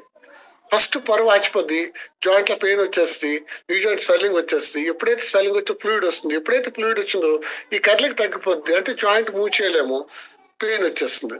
ఈ సీక్వెన్స్ ఫస్ట్ నొప్పి రావడము, తర్వాత వాపు రావడము, తర్వాత మొబిలిటీ తగ్గిపోవడము, సివియర్ పెయిన్ ఉండడము, దాంతోపాటు చర్మం కూడా వేడిగా అయిపోతుంది, ఇన్ఫ్లమేషన్ ఉంటుంది కాబట్టి వేడిగా అయిపోతుంది. ఇవి ఈ రుమటైడ్ ఆర్థరైటిస్ తాలూకా లక్షణాలు. కాకపోతే ఈ లక్షణాలన్నీ ఒక్కసారి ఉండి ఒక జాయింట్ దగ్గర ఉంటే వెంటనే రుమటైడ్ ఆర్థరైటిస్ అని ఎప్పుడో చెప్పము. ఇది చాలా క్లియర్ గా చెప్తున్నానండి, ఎందుకంటే చాలా మంది ఈ ఆస్టియో ఆర్థరైటిస్ ని కూడా రుమటైడ్ ఆర్థరైటిస్ కన్ఫ్యూజ్ అయిపోయి చాలా భయపడిపోయి టెన్షన్ ఫీల్ అయిపోతూ ఉంటారు. కాదు, ఈ రుమటైడ్ ఆర్థరైటిస్ అనేది ఏంటంటే శరీరంలో చాలా కీళ్ళు ఎఫెక్ట్ అయితే వాటికి క్రైటీరియా ఉంది. ఒక నీ జాయింట్ దగ్గర వాపు వచ్చేస్తే రుమటైడ్ ఆర్థరైటిస్ ఇప్పుడు లేబుల్ చేయము. శరీరంలో 2 లేక 3 జాయింట్స్ వితిన్ 6 months లో ఎఫెక్ట్ అయ్యి సిమెట్రికల్ జాయింట్స్ అంటాం అనమాట. ఫర్ ఎగ్జాంపుల్ నా ఈ ఫింగర్ ఉంది, రైట్ హ్యాండ్ ఫింగర్ ఈ జాయింట్ స్వెల్లింగ్ వచ్చి పెయిన్ వచ్చేస్తుంది. ఒక 6 వారాల లోపల లెఫ్ట్ హ్యాండ్ లో ఒకటి ఇదే జాయింట్ పెయిన్ వచ్చింది అనుకోండి, పెయిన్ స్వెల్లింగ్ వచ్చింది అనుకోండి, సిమెట్రికల్ జాయింట్ ఇన్వాల్వ్మెంట్ లేదు. ఫస్ట్ ఒక నీ జాయింట్ వచ్చింది, వితిన్ 6 months లో ఇంకో నీ జాయింట్ వచ్చి 6 weeks లో ఇంకో జాయింట్ వచ్చింది అనుకోండి, అలా మోర్ దాన్ 2 జాయింట్స్ ఎఫెక్ట్ అవడము, చర్మం మీద కొన్ని ప్యాచెస్ రావడము, ప్యాచెస్ చిన్న రెడ్డిష్ మచ్చలట్టు కూడా వస్తాయి అనమాట అండి. కొన్ని ఐ కండిషన్స్ ఉంటాయి, ఐ కూడా ఎఫెక్ట్ అవుతుంది రుమటైడ్ ఆర్థరైటిస్, విషన్ తగ్గిపోవడము, ఇలా చాలా కారణాలు ఉంటాయి. అలాగే టెస్ట్ చేసినప్పుడు మనం రుమటైడ్ ఆర్థరైటిస్ లో రుమటైడ్ ఫ్యాక్టర్ అని చాలా మంది ఇప్పుడు మనం చూస్తుంటాం, వెయిట్ లాస్ జర్నీలో కూడా మనం అందరికీ చెప్తున్నాం రుమటైడ్ ఫ్యాక్టర్ అని. ఈ రుమటైడ్ ఫ్యాక్టర్ కూడా టెస్ట్ చేస్తాం. రుమటైడ్ ఫ్యాక్టర్ పాజిటివ్ ఉంటే కనుక రుమటైడ్ ఆర్థరైటిస్ అని కూడా మీరు అనుకోవద్దు. ఎందుకంటే 180 మందికి రుమటైడ్ ఆర్థరైటిస్ లో రుమటైడ్ ఫ్యాక్టర్ పాజిటివ్ వస్తుంది. 20% పేషెంట్ రుమటైడ్ ఆర్థరైటిస్ ఉన్నా కూడా పాజిటివ్ రాదు. అలాగే 20% నార్మల్ పేషెంట్స్ కూడా మనకు రుమటైడ్ ఆర్థరైటిస్ లేకపోయినా కూడా రుమటైడ్ ఆర్థరైటిస్ అనే ఫ్యాక్టర్ పాజిటివ్ రావచ్చు. అందువల్ల మీరు ఇదంతా ఎందుకు చెప్తున్నా అంటే ఏదైనా డౌట్ ఉంటే మీ సొంత నాలెడ్జ్ తో మాత్రం వైద్యం చేసుకోవద్దు. దయచేసి ఇమీడియట్ గా స్పెషలిస్ట్ ని కన్సల్ట్ చేయండి. ఎందుకంటే ఇది కోఆర్డినేటెడ్ గా చాలా ఫ్యాక్టర్స్ ఆలోచించి దాన్ని బట్టి రుమటైడ్ ఆర్థరైటిస్ అని లేబుల్ చేస్తాము. ఎందుకంటే ఒక్కసారి పొరపాటున రుమటైడ్ ఆర్థరైటిస్ ఉందని మీకు డయాగ్నోస్ చేశారు జరిగిందంటే లైఫ్ లాంగ్ ట్రీట్మెంట్ తీసుకోవాల్సిందే. అది పర్మనెంట్ ట్రీట్మెంట్ లేదు. సిమ్టమ్స్ తగ్గించగలము, నార్మల్ గా మొబిలిటీ క్రియేట్ చేయగలము, టోటల్ గా బాడీను రొమటాయిడ్ ఆర్థరైటిస్ ఎరాడికేట్ చేసే ప్రొసీజర్ లేదు. సో అందుకని ఒకసారి రొమటాయిడ్ ఆర్థరైటిస్ మీరు భయపడి మీకు ఉందని అనుకోవడం కనుక మీకు డౌట్ వస్తే కనుక కరెక్ట్ ఆర్థోపెడిక్ సర్జన్ రొమటాలజిస్ట్ కలవండి. నిజంగా అది అవునో కదా కన్ఫర్మ్ చేసుకున్న తర్వాత మీ సొంత వైద్యాలు చేసుకోవద్దు. దానికోసం ట్రీట్మెంట్ వేరే ప్యాటర్న్ ఉంటుంది. ఒక 4 varieties లో దాన్ని ట్రీట్ చేస్తాము. పెయిన్ తగ్గడం కోసం ఇన్ఫ్లమేటరీ డ్రగ్స్, పెయిన్ కిల్లర్స్ పెడతాము. ఈ ఇన్ఫ్లమేటరీ ప్రాసెస్ కనుక ఎక్కువగా ఉంటే కనుక ఫర్దర్ డ్యామేజ్ ప్రివెంట్ చేయడం కోసం, ఇమ్యూన్ సిస్టమ్ సప్రెస్ చేయడం కోసం స్టెరాయిడ్స్ అని ఉంటే, కార్టికోస్టెరాయిడ్స్ అని ఉంటే స్టెరాయిడ్స్ అని డ్రగ్స్ పెడతాము. Third one disease morphing drugs అని కూడా ఉంటాయండి. దాంట్లో క్లోరోక్విన్ అని ఉంటుంది. డిసీజ్ ని ప్రోగ్రెస్ అవ్వకుండా అక్కడ ఆపేయడానికి స్పెషల్ గా వేరే గ్రూప్ ఆఫ్ డ్రగ్స్ అవి పెడతాము. దీంతో పాటు supportive treatment like physiotherapy, occupation therapy and other treatments కూడా పెడతారు. సో కంబైన్డ్ అప్రోచ్ దీన్ని ట్రీట్ చేస్తాం అనమాట. సో ఈ రొమటాయిడ్ ఆర్థరైటిస్ అంటే చాలా కాంప్లికేటెడ్ ప్రాసెస్. సో మీకు డౌట్ వస్తే డెఫినెట్ గా కన్సల్ట్ చేయండి, కానీ మీ అంతా మీ డయాగ్నోస్ చేసుకోవడము, ట్రీట్మెంట్ చేసుకోవడం మాత్రం దయచేసి మాత్రం వెళ్ళకండి అది. సో ఇది రొమటాయిడ్ ఆర్థరైటిస్ అండి.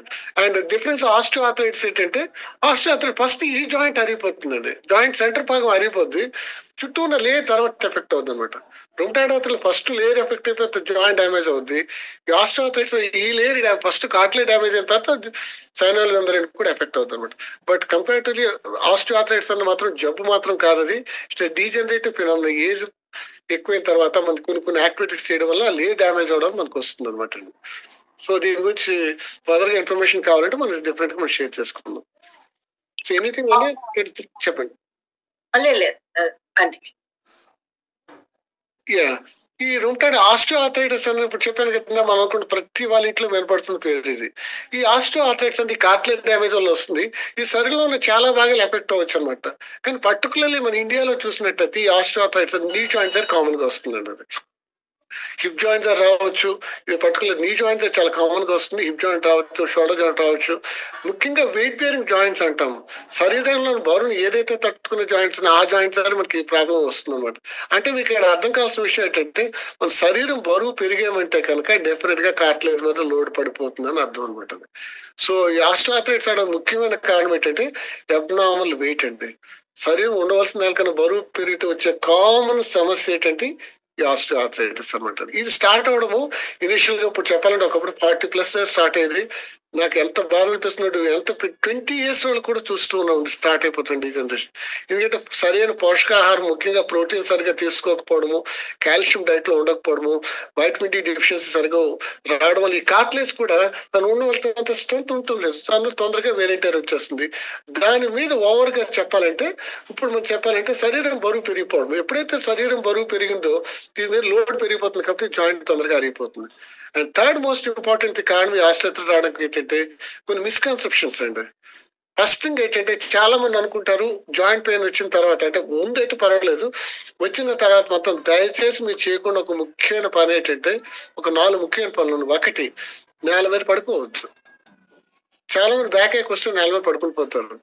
నేల మీద పడుకోవడం అంటే మీకు చెప్పే కాన్సెప్ట్ ఏంటంటే, సాలిడ్ అయితే హార్డ్ సర్ఫేస్ మీద పడుకోమంటాం, కానీ నేల మీద మాత్రం పడుకోండి. నేల మీద పడుకుని మీరు లేచేటప్పుడు టోటల్ గా వెయిట్ అంతా, లోడ్ అంతా కూడా నీ జాయింట్స్ మీద వచ్చేస్తుంది, స్పైన్ మీద వచ్చేస్తుంది అనమాట. అబ్నార్మల్ లోడ్ వచ్చేస్తుంది. అదే మీరు మంచం మీద పడుకోండి, ఈజీగా లేచిపోతాం. మీరే ట్రై చేయొచ్చు. నేల మీద పడుకునేటప్పుడు లేవడం ఎంత కష్టం ఉంటుంది, మంచం మీద అయితే ఈజీగా లేచిపోతాం. సో నేల మీద పడుకుంటూ పోవడము. సెకండ్ థింగ్, చాలా మంది ఎక్సర్సైజెస్ చేస్తే బాగుందని చెప్పారు కదా అని లిఫ్ట్ ఉన్నా కూడా, ఎస్కలేటర్ ఉన్నా కూడా మేడ మెట్లు ఎక్కడ ఉంది కూడా ఎక్కువ చేసేస్తూ ఉంటారు. రోజు 10-15 సార్లు చేసేస్తూ ఉంటారు. ఏమంటారంటే, నాకు డ్యూటీలో నాకు అవ్వట్లేదండి, ఎక్సర్సైజ్ చేయడానికి ఎలాగ అవ్వట్లేదు, అందువల్ల ఇదే ఎక్సర్సైజ్ కింద ఉంటుందని చెప్పి నేను ఆఫీస్లోనే 4 అంతస్తులు ఉందని నాకు చాలా మంది లాయర్స్ చెప్తూ ఉంటారు. చాలా కామన్ గా నేను వింటుంటాను. లాయర్ పేషెంట్, సార్ అందుకే నేను కోర్టులో ఈ కోర్టు కాకోర్టు తిరిగేటప్పుడు లిఫ్ట్ ఎక్కనే మెట్లెక్కి చేసేస్తున్నాను సార్, కానీ ఎందుకో ముడుకులోపు స్టార్ట్ అయింది సార్ అంటారు. ఇలా చేయడం వల్ల వస్తుంది. ఎందుకంటే మీరు మెట్లు ఎక్కడం అంటే వీఆర్ వాకింగ్ ఎగ్నెస్ట్ గ్రావిటీ. భూమి ఆకర్షణ శక్తికి మనం ఎగ్నెస్ట్ గా మనం వెళ్తున్నాం, నడుస్తున్నాం. నెలగా మనం మెట్లు ఎక్కడం ఎలా ఎక్కుతాం, ఒక స్టెప్ మీద అడుగు పెడతాము, రెండో కాలు తీసి ఇంకో స్టెప్ ఇంకో మెట్టు మీద పెడతాం. అంటే ఒక కాలు తీసి రెండో కాలు ఇంకో స్టెప్ మీద పెట్టే గ్యాప్ లో మొత్తం శరీరం బరువు అంతా కూడా మనం ఒక స్టెప్ మీదకి వచ్చేస్తుంది. కానీ మీరు అనుకోవచ్చు, ఫర్ ఎగ్జాంపుల్ మనం ఒక 100 kgs బరువు ఉన్నాం అనుకోండి, ఒక కాలు మీద 50 kg బరువు పడుతుంది, రెండో కాలు మీద 50 kg బరువు పడుతుంది. కానీ మనం అది నార్మల్ గా. కానీ మనం మెట్లు ఎక్కేటప్పుడు ఏం జరుగుతుందంటే ఒక కాలు ఒక మెట్టు మీద ఉంటే రెండో కాలు ఇంకో మెట్ల మీద పెట్టే టైంలో మన శరీరానికి సంబంధించిన 2.5 రెట్లు బరువు ఒక కాలు మీద పడిపోతుంది.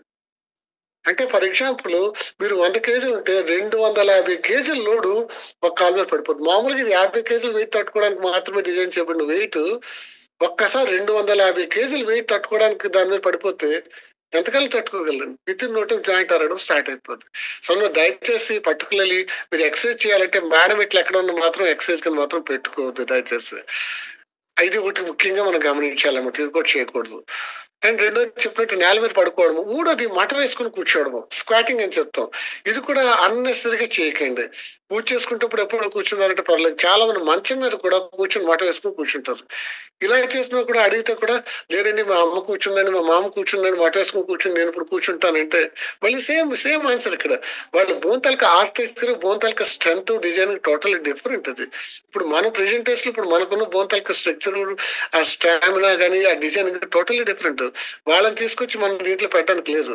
వాళ్ళు తిన్న ఫుడ్ వేరు, ఇప్పుడు మనం తింటున్న ఫుడ్ వేరు. ఇది సో దయచేసి ఈ 4 కనుక నేల మీద కూర్చోవడము, మఠం వేసుకోవడము, మేడం ఎట్లా ఎక్కడం దిగడము, ఈ వీలైనంత వరకు మనం అవాయిడ్ చేయగలిగితే అట్లీస్ట్ పెయిన్ వచ్చిన తర్వాత మనం అవాయిడ్ చేయగలిగితే ఇంకా ఫర్దర్ డ్యామేజ్ మనం ప్రివెంట్ చేయకుండా ఉంటాం అనమాట osteoarthritis. Wow. So weight is the first reason అన్నారు, and other life style related challenges. అయితే ఈ ఆస్టియోఆర్థరైటిస్ లో నార్మల్ గా ఈ మెడ దగ్గర వచ్చే స్పాండిలైటిస్ ని కూడా మనము ఈ ఆర్థరైటిస్ లో కలుపుతామా? That is one question. ఈ L4, L5 మీద చాలా మందికి చాలా అపోహలు ఉన్నాయి, ఈ 2 topics related to osteoarthritis. So ఇప్పుడు మనం చూద్దామండి.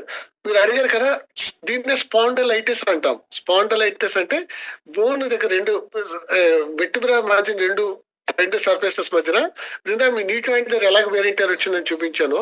అలాగే ఈ నెక్ దగ్గర ఉన్న బోన్స్ మధ్య మూవ్మెంట్ వచ్చి వేరింటర్ వచ్చిన వల్ల జరిగే పార్ట్ ని స్పాండిలైటిస్ అంటాం. దీన్ని మీరు కామన్ గా విని ఉంటారు, సర్వైకల్ స్పాండిలైటిస్ అని విని ఉంటారు, చాలా కామన్ గా వింటాం. అది కూడా అది రాగానే చాలా మంది భయపడిపోతారు. అమ్మో నాకు సర్వైకల్ స్పాండిలైటిస్ వచ్చేసిందట, నాకు ఇంకా అలా అయిపోయింది, ఇంకా నా నెక్ పెయిన్ తగ్గదు, నాకు వేరే కంప్లైంట్ వచ్చేస్తుంది. చూడండి ఇది మన స్పైన్ అనమాట. ఇది ఐ థింక్ కనిపిస్తుందని అనుకుంటాను. చూడండి ఇది మన స్పైన్ తాలూకు నెక్. ఇవన్నీ కూడా మొత్తం థొరాసిక్ స్పైన్, లంబార్ స్పైన్ అనేది. సైడ్ చూద్దాము. ఇదండి ఇది. సో ఇది చూడండి, ఇప్పుడు మనం ఏం చేస్తామంటే ఎవ్రీడే మన ఇది నెక్ పార్ట్ అనమాట. ఇవన్నీ బోన్స్ చూసారు కదా, ఈ బోన్స్ కి మంచి ప్లేట్స్ ఉన్నాయి అనమాట. మనం నెక్ రోజు రకరకాలుగా మూవ్ చేస్తుంటాం, కలుపుతుంటాం, ఇటు తిప్పుతాం, బెండ్ చేస్తాం, వెనకంటాం, పై చూస్తాం, కింద చూస్తాం, అంటే ఈ మూవ్మెంట్ చేస్తూనే ఉంటాం. మూవ్మెంట్ చేస్తున్నాం. ముఖ్యంగా ఈ సర్వైకల్ 7 వెర్టిబ్రాస్ ఉంటాయి, సర్వైకల్ వెర్టిబ్రా అంటాం. 6 and 7 మధ్యన మాక్సిమం మూవ్మెంట్ ఉంటుంది, ఈ రొటేషన్ ఉంటుంది అనమాట. ఎప్పుడైతే కాన్స్టెంట్ గా ఈ రొటేషన్ మనం చేస్తూ ఉంటామో న్యాచురల్ గా ఈ డిస్క్ స్పేస్ తగ్గిపోయి బోను అరిగిపోవడం మొదలై దీన్ని స్పాండిలైటిస్ వచ్చిందని చెప్తాం అనమాట. బోన్ కొని ఒక ముఖ్యమైన గుణం ఏంటో తెలుసా అండి? అంటే బోన్కనే కాదు, శరీరంలో ఉన్న ప్రతి టిష్యూకి దేవుడు ఇచ్చిన ఒక బ్లెస్సింగ్ ఏంటంటే, చర్మం కట్ అయిపోయింది అనుకోండి, ఫర్ ఎగ్జాంపుల్ గీసుకుని కట్ అయింది అనుకోండి, వెంటనే గాయం అలాంటి అది మానిపోవట్లేదా? మారిపోతుంది కదా. కొత్త సెల్స్ గ్రో అవుతున్నాయి, మొత్తం మళ్ళీ ఊళ్ళంతా హీల్ అయిపోతుంది, చిన్న స్కార్ ఉంటుంది కానీ టిష్యూ మొత్తం హీల్ అయిపోతుంది. అలాగే బోన్ కూడా డ్యామేజ్ అయిన తర్వాత కొత్త బోన్ తయారైపోద్ది అనమాట. బోన్ ఎప్పుడు అరిగిపోయినా కూడా కొత్త బోన్ తయారైపోతుంది. బట్ అన్ఫార్చునేట్లీ ఇక్కడ వచ్చే ప్రాబ్లం ఏంటంటే, కొత్తగా తయారవుతున్న బోన్ ఒక షేప్ లో కాకుండా ఇష్టం వచ్చినట్టు గ్రో అయిపోతుంది, ఒక ప్యాటర్న్ లో కాకుండా. ఫర్ ఎగ్జాంపుల్ ఇది వెర్టిబ్రా తీసుకుంటే ఎగ్జాక్ట్ పర్ఫెక్ట్ స్క్వేర్ లా ఉంటుంది. స్క్వేర్ లా కాకుండా కొత్తగా తయారైన బోన్ ఇంకా టిష్యూ ఇంకా పైకి గ్రో అయిపోయి చిన్న నాడ్యూల్స్ లో తయారైపోతుంది. వాటిని ఆస్టియోపైట్స్ అని అంటాం. ఎక్సెస్ గా తయారైన బోన్స్ ఆస్టియోపైట్స్ అనేవి తయారై, ఈ బోన్ ఈ ఆస్టియోపైట్స్ అనేవి ఏం చేస్తాయంటే, చూసుంటారు మీరు, ఇక్కడ కనిపిస్తుందని అనుకుంటాను, ప్రతి 2 బోన్స్ మధ్యలో నరాలు ఇలా వస్తుంటాయి, ఒక్కొక్క 2 బోన్స్ బదిలీ. ఈ నరాల మీద ఎప్పుడైతే ప్రెస్ చేయడం మొదలు పెడుతుందో షూటింగ్ పెయిన్ చేతుల్లోకి మనకు వచ్చేస్తుంది. ఏ నరం ప్రెస్ అవుతుందో ఆ నరం సంబంధించిన పార్ట్ లో మనకి తిమ్మిరి పట్టడము, స్పర్శ తగ్గిపోతుండము, కొద్ది బలం కూడా తగ్గడము, కాన్స్టెంట్ పెయిన్ రావడం జరుగుతుంది అనమాట. సో ఇవన్నీ ఎందుకు వస్తున్నాయంటే, కాన్స్టెంట్ గా నెక్ మూవ్మెంట్ ఎక్సెస్ గా అయిపోవడం వల్ల, కాన్స్టెంట్ గా నెక్ మూవ్మెంట్ మనకి ఎక్కువగా చేయడం వల్ల మనకి ప్రాబ్లం వస్తుంది. మీరు అడగచ్చు, సార్ ఇంత ముందు లేని ప్రాబ్లం ఇప్పుడు ఎందుకు సార్ వింటూ ఉన్నాము? జాగ్రత్తగా గమనించండి. ఇప్పుడు మనం అంతా కూడా మోస్ట్ ఆఫ్ ది టైమ్స్ మనం ఇప్పుడు సెల్ చూడడం మాకు అలవాటు అయిపోయింది. సిస్టమ్ ల్యాప్టాప్ చూడడం అలవాటు అయిపోయింది. ఒకప్పుడు డాక్టర్స్ గా మేము ఎప్పుడు ఇంత ల్యాప్టాప్ మేము ఎప్పుడు యూస్ చేయలేదు అసలు. ఇప్పుడు almost everyday minimum 2 hours laptop use చేస్తూనే ఉంటున్నాం. మార్నింగ్ సెషన్స్, ఈవినింగ్ సెషన్స్, ఏదో పనిలో సిస్టమ్ చూడకుండా అవ్వట్లేదు. నెక్ చూడాలంటే డెఫినెట్ గా మన సిస్టమ్ చూడాలంటే కాన్సన్ట్రేటెడ్ గా చూడవలసిందే. ఒకసారి పైకి చూడాలి, ఒకసారి కిందకి చూడాలి, కాన్స్టెంట్ గా మనం చూడవలసి వస్తూ ఉంది. సో ఈ నెక్ మూమెంట్స్ వల్ల అంటే కాన్స్టెంట్ గా ఒక పొజిషన్ లో మనం ఉండి చేయడం వల్ల కూడా ప్రాపర్ గా మనం కేర్ తీసుకో, ప్రోటీన్ కనుక కాల్షియం కనుక తీసుకోపోతే మజిల్స్ లో ఉండాల్సిన స్ట్రెంత్ కూడా ప్రాపర్ గా లేకపోతే టోటల్ హెడ్ తాలూకు వెయిట్ అంతా కూడా ఇక్కడ బోన్స్ మీద వచ్చేస్తుంటది. ఎప్పుడైతే ఈ మజిల్స్ మామూలుగా నెక్ సపోర్ట్ చేస్తున్న మన హెడ్ ని, ఎప్పుడైనా మజిల్స్ కరెస్పాండింగ్ మజిల్స్ వీక్ గా ఉన్నాయనుకోండి, మొత్తం లోడ్ అంతా బోన్ మీద వచ్చి బోన్ వేరింటే స్టార్ట్ అయిపోతుంది. దీన్నే సర్వైకల్ స్పాండిలైటిస్ అంటాము. ఇక్కడ ముఖ్యంగా ఇంకో కంప్లైంట్ కూడా చెప్తారు చాలా మంది. సర్వైకల్ స్పాండిలైటిస్ లో కొంతమందికి నేను కూర్చుంటే నా చుట్టూ వస్తువులను గుండ్రగా తిరిగిపోతున్నాయి సార్ అని చెప్తారు. వస్తువులన్నీ నా చుట్టూ తిరిగిపోతున్నట్టుంది, దీన్ని వెర్టిగో అని అంటాం అనమాట. ఇది సర్వైకల్ స్పాండిలైటిస్ కనుక బాగా గ్రాస్ గా వస్తే వచ్చే ఒక ముఖ్యమైన లక్షణం. ఇది ఎందుకు వస్తుందో చాలా సింపుల్ గా చూపిస్తాను. ఇది ఇక్కడ మీరు జాగ్రత్తగా గమనిస్తే మీకు కనపట్లేదు. ఇక్కడ మీకు బ్రెయిన్ కి వెళ్ళిన రక్తనాళాలన్నీ కూడా ఈ బోనుకున్న కణాల నుంచి 2 వెళ్తాయి. ఇక్కడ ఇటు నుండి ఒకటి 2 రక్తనాళాలు పైకి వెళ్ళి మొత్తం బ్రెయిన్ కి సప్లై చేసే బ్లడ్ సప్లై అంతా ఇలాగ వెళ్తుంది అనమాట.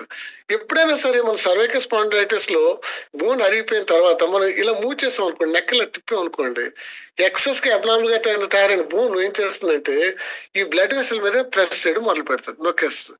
ఫర్ ఎగ్జాంపుల్ దీన్ని సింపుల్ గా మీరు చెప్పాలంటే మనం గొట్టంతో మొక్కలకు నీళ్ళు వేస్తున్నాం అనుకోండి, ఒకసారి గొట్టం కనుక కింక్ అయిపోయింది అనుకోండి, వాటర్ అయిపోదా? వాటర్ అయిపోతుంది. అలాగే ఇక్కడ బ్రెయిన్ కి బ్లడ్ సప్లై ఈ ఎప్పుడైతే నెక్కలో మనం తిప్పామో ఈ ఆస్ట్రోపైట్ ప్రెస్ చేయడం వల్ల బ్లడ్ వెసల్ కింక్ అయ్యి బ్రెయిన్ కి బ్లడ్ సప్లై ఒక స్ప్లిట్ ఆఫ్ సెకండ్ అయిపోద్ది. ఎప్పుడైతే అయిపోయినా బ్రెయిన్ కంప్లీట్ షట్ డౌన్ అయిపోద్ది. షట్ డౌన్ ఇప్పుడే కలిచీకటిగా అయిపోవడము, మన చుట్టూ వస్తువులు మన చుట్టూ గిరగిర తిరుగుతున్నట్టు కంప్లైంట్ వస్తుంది. అంటే దీనికి జరగడం కారణం ఏంటంటే ఇక్కడ నెక్ అరిగిపోవడము అండ్ అబ్నార్మల్ మూమెంట్స్. అందుకే ఈ మూమెంట్స్ కనుక మనం ప్రివెంట్ చేస్తాం అనుకోండి, బ్లడ్ సప్లై కాన్స్టెంట్ గా ఫ్లో అవుతుంది. అందుకే మీరు చూస్తుంటారు కొంతమంది కాలర్ పెట్టుకుని తిరుగుతూ ఉంటారు. నెక్ కాలర్ పెట్టుకుని ఎందుకు కాలర్ పెట్టుకుంటాం అంటే నెక్ తాలూకు మూమెంట్స్ ఎప్పుడైతే మనం రెస్ట్రిక్ట్ చేస్తామో బ్రెయిన్ కి ఎక్కడ ఇంటరప్ట్ అవ్వకుండా బ్లడ్ సప్లై కాన్స్టెంట్ గా వెళ్తుంది అనమాట. సో ఈ సర్వైకల్ స్పాండిలైటిస్ అంటే డిసీజ్ మాత్రం కాదు, ఇట్స్ ఓన్లీ డీజనరేటివ్ ఫినామినన్. ఎక్కువ అరిగిపోవడం వస్తుంది. దీనికి కూడా ఎప్పుడైతే నర్వ్ కంప్లీట్ గా ప్రెస్ అవుతూ సివియర్ పెయిన్ ఉంటేనే దానికి సర్జరీస్ చేస్తాం. రొటీన్ గా సర్వైకల్ స్పాండిలైటిస్ కి ఎటువంటి ఆపరేషన్ అక్కర్లేదు, చిన్నగా మోడిఫికేషన్స్. దీంట్లో ముఖ్యంగా మనం చేయాల్సిన పిల్లో సైజ్ మనం తగ్గించుకోవడము, ఎక్కువ హైట్ ఉన్న పిల్లో పెట్టుకోకుండా ఉండడము. మనం టీవీ చూసేటప్పుడు కానీ లేకపోతే మన సెల్ చూసేటప్పుడు చాలా మంది సోఫాకి యాంగిల్ కి ఇలా బాగా వెళ్ళిపోయి సోఫా మీద యాంగిల్ పడుకొని చూడడం చూస్తుంటారు. బెడ్ మీద పడుకొని మనం సెల్ ఫోన్ చూస్తుంటారు. ఈ ప్రాసెస్ కరెక్ట్ చేసుకోవడము. పర్టికులర్లీ మనం ప్రొఫెషనల్ వర్క్, సిస్టమ్ వర్క్ చేసుకునేటప్పుడు మన ఐసైట్ కి ప్యారలల్ గా ఉండేటట్టు స్క్రీన్ పెట్టుకోవడము. ఐసైట్ కరెక్ట్ గా ప్యారలల్ గా ఉండాలి, పైకి ఉండకూడదు, కిందకు ఉండకూడదు. అది ముఖ్యంగా నేను ఈ కంప్లైంట్ ఎక్కువ టీచర్స్ లో కూడా చూస్తుంటాను. టీచర్స్ పాపం వాళ్ళు బ్లాక్ బోర్డ్ మీద రాస్తుంటారు పైనుండి. అదే చెప్తాను, వాళ్ళు మొత్తం పైనుండి రాద్దాం ట్రై చేస్తుంటారు. ఆ ప్రాసెస్ లో నెక్ అంతా పైకి పెట్టి రాస్తారు. నేను చెప్పాను వాళ్ళకి, అదే చెప్తాను, పైనుండి అక్కర్లేదు, మీ ఐ లెవెల్ నుండి రాయండి, 2-3 మళ్ళీ చెప్పేయండి, మళ్ళీ రాయండి, అందుకని పై వరకు మాత్రం చేయదని చెప్తాను. సో పిల్లో మార్చడము, జెంటిల్ నెక్ మూవ్మెంట్స్ ప్లాన్ చేయడము, నెక్ స్ట్రెంత్ ఎక్సర్సైజ్ చేయడము, ఈ కనుక మనం చేసాం అనుకోండి డెఫినెట్ గా దీన్ని మనం ఓవర్కమ్ అవ్వచ్చు. ఇది డీజనరేటివ్ డిసీజ్ మాత్రం, జబ్బు కాదు, ఇన్ఫెక్షన్ మాత్రం కాదు. దీనికి కేర్ ఇంపార్టెంట్ అనమాట అండి. ఈ జాగ్రత్తలు తీసుకోవడం చాలా ఇంపార్టెంట్ అండి. ఇన్ఫర్మేషన్ మీరు ఆ పిక్చర్ ని చూపిస్తుంది చేత్తో పట్టుకుని మేము ఇదే చూడము అదంతా. So I think same applies for level L4, L5 ఇవి కూడా అని మాకు అర్థమైంది. ఇక్కడ L4, L5 చూసారు కదా, ఇది అనమాట. ఇది L5 బోన్ అండి. ఇది L5 బోను, ఇది L4 బోను. ఈ రెండింటి మధ్య ప్లేట్ ఉంది చూసారు, ఇది ఈ ప్లేట్ కనుక వెనక్కి వెళ్ళింది అనుకోండి, ఈ కాలుకు వచ్చే నరం, ఈ నరం చూసారు ఇక్కడ, ఇది ప్రెస్ అవడం వల్ల కాలంతా తిమిరెక్కిపోవడము, దానికి సంబంధించి కండరాలు పని చేయలేకపోవడము, బొట్టన మీద బలం తగ్గిపోవడము, చెప్పులు జారిపోతూ ఉండడము, ఇంకా సివియర్గా వస్తే కనుక యూరిన్ కంట్రోల్ లేకపోవడము, మోషన్ కంట్రోల్ లేకపోవడము, ఇటువంటి లక్షణాలన్నీ వస్తాయి. అటువంటి అప్పుడు మాత్రం ఆపరేషన్ చేసి ఏదైతే ప్రెస్ డిస్క్ మనం రిమూవ్ చేసేస్తామో, ఆర్టిఫిషియల్ డిస్క్ కూడా పెట్టచ్చు, కానీ ఒకే జాయింట్ ఇదే కనుక చేస్తే సింగిల్ డిస్క్ అయితే మనం హ్యాపీగా remove చేసేయచ్చండి.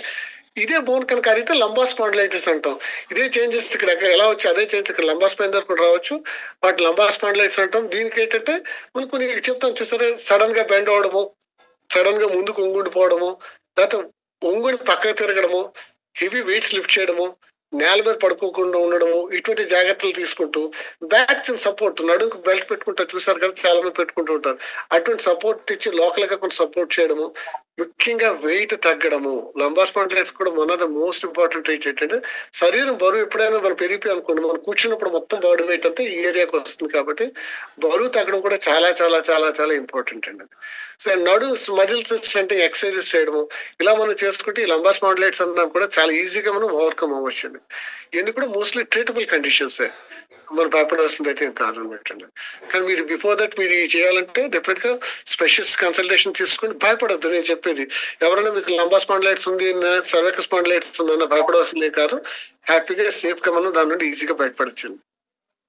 Thank you so much for the clarity. మాకు చాలా వరకు అర్థమైంది, అంటే ఆ పెయిన్ ఏముంటుంది, ఎలా ఉంటుంది మీరు చెప్తున్నప్పుడు we can feel it. So ఇప్పుడు మేము ఎవరైనా కౌన్సిలింగ్ చేస్తున్నప్పుడు we can do much better. మీరు ఆ స్పైన్ చూపిస్తున్నారు కదా, ట్రైనింగ్స్ లో నేను చెప్తాను, వెన్ను పాము అన్నారు, పాము షేప్ లో ఉంటుంది, దాన్ని మనం ఇంకా వంకర టింకర తిప్పుతూనే ఉంటాం. ఎగ్జాంపుల్, ఇప్పుడు చూడండి, కాల్ లో చాలా మంది కూర్చున్నారు కదా, సిట్టింగ్ పోస్చర్.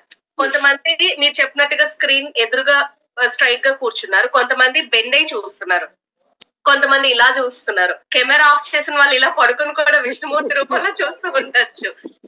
సో ఇంత వంకర్ టింకర్ గా చేస్తే వెంట డెఫినెట్ గా ఎఫెక్ట్ అవుతుంది, జాగ్రత్త అని అంటూ ఉంటా అనమాట. Thanks for the clarity. ఆయనకి చిన్న చెప్తాను, చిన్న కండిషన్ అండి, ఎంత అంటే చాలా చిన్న. మనం స్నానం చేసేటప్పుడు కూడా నేను ప్రిఫరబుల్లీ చెప్పేది, ఏ మాత్రం అవకాశం షవర్ ఆన్ చేసి చేయడం అనేది మోస్ట్ ఇంపార్టెంట్ అండి. ఆఫ్టర్ వన్ సర్టెన్ ఏజ్ వచ్చిన తర్వాత మాత్రము మనం బెండ్ అయ్యి వాటర్ బకెట్ నుంచి పికప్ చేసుకునే పద్ధతి కన్నా షవర్ ఆన్ చేసుకోవడం అనేది చాలా చిన్న పనే, కానీ మీ లైఫ్ ని చాలా మార్చేస్తుంది. పర్టికులర్లీ బ్యాక్ ఎక్ స్టార్ట్ లంబార్ స్పాండిలైటిస్ ఉన్నప్పుడు మాత్రము మీరు హైట్ లో కూర్చొని వాటర్ కూడా హైట్ లో పెట్టుకోండి. ఇఫ్ నాట్ మీకు షవర్ లేకపోతే, షవర్ ఉంటే షవర్ మాత్రం యూజ్ చేయండి. You notice lot of change అండి, చిన్న చిన్న మోడిఫికేషన్స్ వల్ల. Thank you.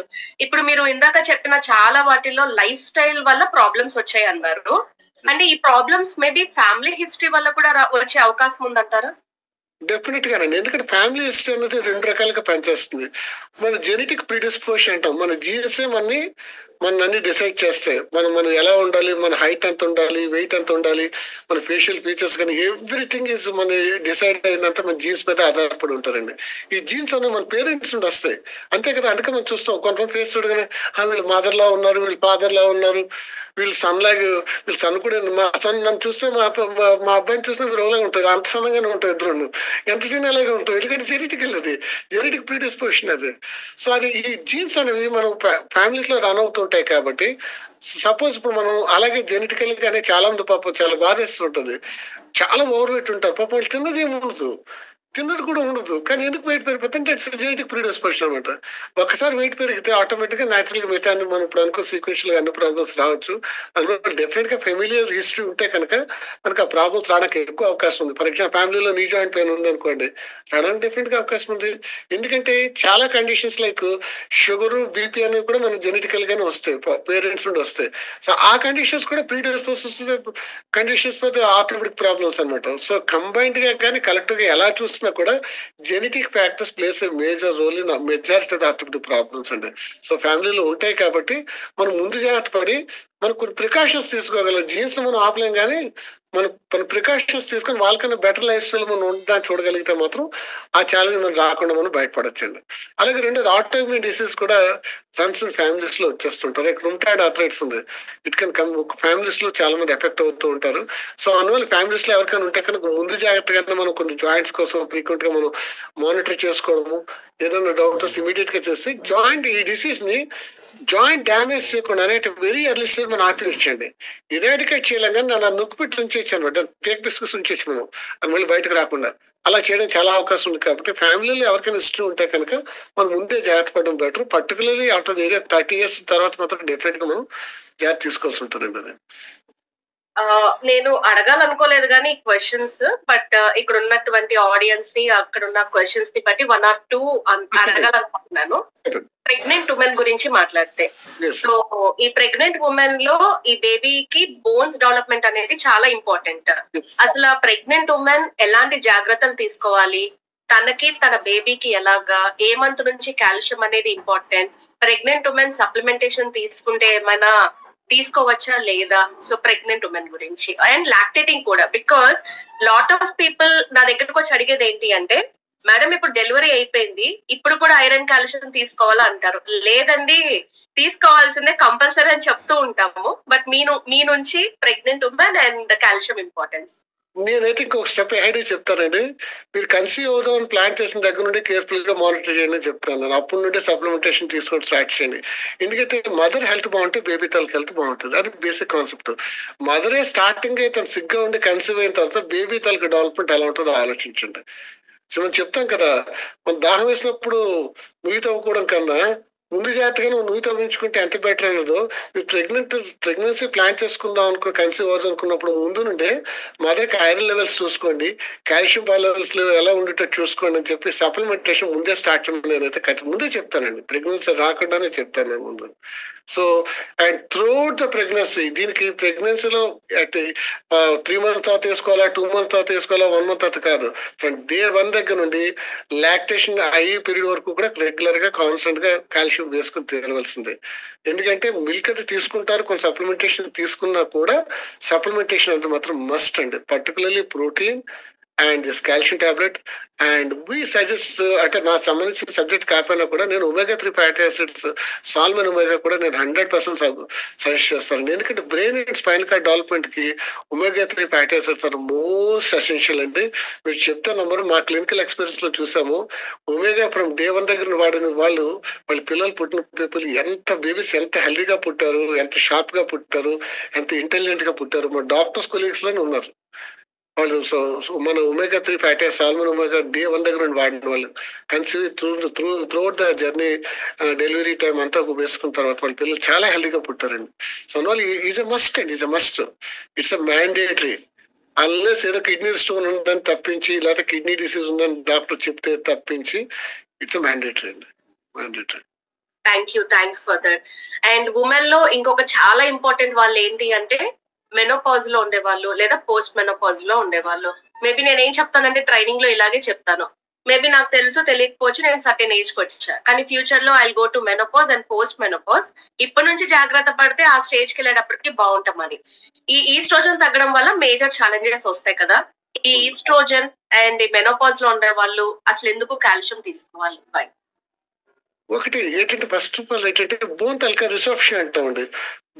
బోన్ అనేది ఏంటంటే ఇది పవర్ హౌస్ ఆఫ్ కాల్షియం అండి.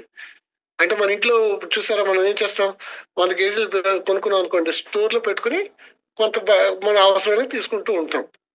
అలాగే బోన్ అనేది స్టోర్ హౌస్ ఫర్ కాల్షియం అనమాట. బ్లడ్ లో కాల్షియం కనుక తగ్గిపోతే బోన్ నుంచి కాల్షియం బయటకు వచ్చేస్తూ ఉంటుంది. చాలా మంది నన్ను అడుగుతారు, సార్ నేను బ్లడ్ లో కాల్షియం చెక్ చేసుకున్నాను సార్, నాకు 8.9 ఉంది, 9 ఉంది సార్, నాకు కాల్షియం డిఫిషియన్సీ అంటారు, ఏంటి సార్ అంటారు. ఒకటే, బోన్ లో కాదు బ్లడ్ లో కాల్షియం కనుక మీకు తగ్గిపోయింది అంటే కనుక మీరు హాస్పిటల్లోనే ఉంటారు, కాన్షియస్ గా మాత్రం ఉంటారు. అంటే దట్స్ లాస్ట్ స్టేజ్ అనమాట. బ్లడ్ లో కాల్షియం తగ్గిపోవడం లాస్ట్ స్టేజ్ అనమాట. అందులో బ్లడ్ లో మీరు కాల్షియం చూసుకుని నేను బాగున్నాను ఎప్పుడు నిర్ధారణ చేసుకోవద్దు. బోన్ నుంచి కాల్షియం కంటెంట్ బ్లడ్ లో తగ్గితే ఇమీడియట్ గా బోన్ నుంచి కాల్షియం బయటకు వచ్చేస్తూ ఉంటుంది అనమాట. వచ్చి బ్లడ్ లో లెవెల్ మెయింటైన్ చేయడానికి ఉపయోగపడుతుంది అనమాట. ఇక్కడే ఇంకో కామన్ గా మనకు వచ్చే డౌట్ ఏంటంటే, మరి నేను ఎలా చెక్ చేసుకోవాలి సార్, నాకు తెలియదు కదా, మీరు చెప్పారు బాగానే ఉంది, నేను కాల్షియం నిజంగా నేను తీసుకున్నానా లేదా, నాకు సఫిషియెంట్ కాల్షియం ఉందా లేదా, మరి నాకు ఎలా తెలుస్తుంది? బ్లడ్ టెస్ట్ చేస్తే నార్మల్ అంటున్నారు, తెలియదండి, నాకు కాల్షియం తగ్గిపోయినట్టు ప్రూఫ్ ఏంటి? చాలా మంది అనుకుంటారు ఎక్స్రే తీస్తే తెలిసిపోద్ది, మనం నడుము కానీ ఎక్కడైనా ఎక్స్రే తీస్తే ఎక్స్రేలో మనకి షాడో బట్టి మనం బోన్ వీక్ గా ఉందని చెప్పేస్తాం. చాలా మంది డాక్టర్స్ చూస్తాం కదా, ఇలా ఎక్స్రే చూడగానే చెప్తామా మీ బోన్ చాలా వీక్ ఉందమ్మా ఏంటిది అంటే ఎందుకు అని చెప్తాం అన్నమాట. చెప్తే వాళ్ళు అనుకుంటారు ఓహో ఎక్స్రే తీస్తుంది కాదు. ఎక్స్రేలో బోన్ మీకు వీక్ గా కనపడుతుంది అంటే కనుక ఉండవలసిన బోన్ లో 80% అది కాల్షియం కంప్లీట్ గా తగ్గిపోయిన తర్వాత మాత్రమే ఎక్స్రేలో బోన్ తగ్గినట్టు కనిపిస్తుంది. అంటే జరగాల్సిన డ్యామేజ్ అప్పుడు జరిగిపోయింది. నిజంగా మీరే కనుక నా కాల్షియం ఉందా లేదా డెఫినెట్ గా చెక్ చేసుకోవాలంటే కనుక దీనికి డెక్సా ఎక్స్రేను ఒక లేటెస్ట్ ఎంఆర్ఐ మిషన్ తీసే ఒక టెస్ట్ ఉందండి. డెక్సా ఎక్స్రే అంటారు. అది రేషన్ స్పెసిఫిక్ గా చేయొచ్చు అనమాట. ఫర్ ఎగ్జాంపుల్ నా హిప్ జాయింట్ ద్వారా నా కాల్షియం ఎంత ఉంది చూడొచ్చు. థై బోన్ దగ్గర ఎంత ఉందో చూడొచ్చు, బ్యాక్ బోన్ దగ్గర ఎంత ఉందో చూడొచ్చు, లేదు మొత్తం బాడీలోని బోన్స్ అన్నింటిలోని కాల్షియం ఎంత ఉందో కూడా డెక్సా ఎక్స్రే ఒక మిషన్ ద్వారా మనం యాక్యురేట్ గా మనం ప్రిడిక్ట్ చేయొచ్చు. కాల్షియం ఎంత ఉందో మనం ప్రిడిక్ట్ చేయొచ్చు. అండ్ మనం చాలా సార్లు ఇప్పుడు రఫ్ గా మనం చేస్తున్నాం, హీల్ దగ్గర మనం చేస్తున్నాం అల్ట్రాసౌండ్ మెథడ్ ద్వారా కాల్షియం ఉందో లేదో చూసి చెప్పేస్తున్నాం. దట్స్ వెరీ క్రూడ్ టెస్ట్ అండి, అది వెరీ క్రూడ్ అనమాట. అది క్రూడ్ ఇన్ ద సెన్స్ అది యాక్యురేట్ గా చెప్పదు, బట్ మాస్ లెవెల్లో స్క్రీన్ చేయడానికి కొంత ఉపయోగిస్తాం.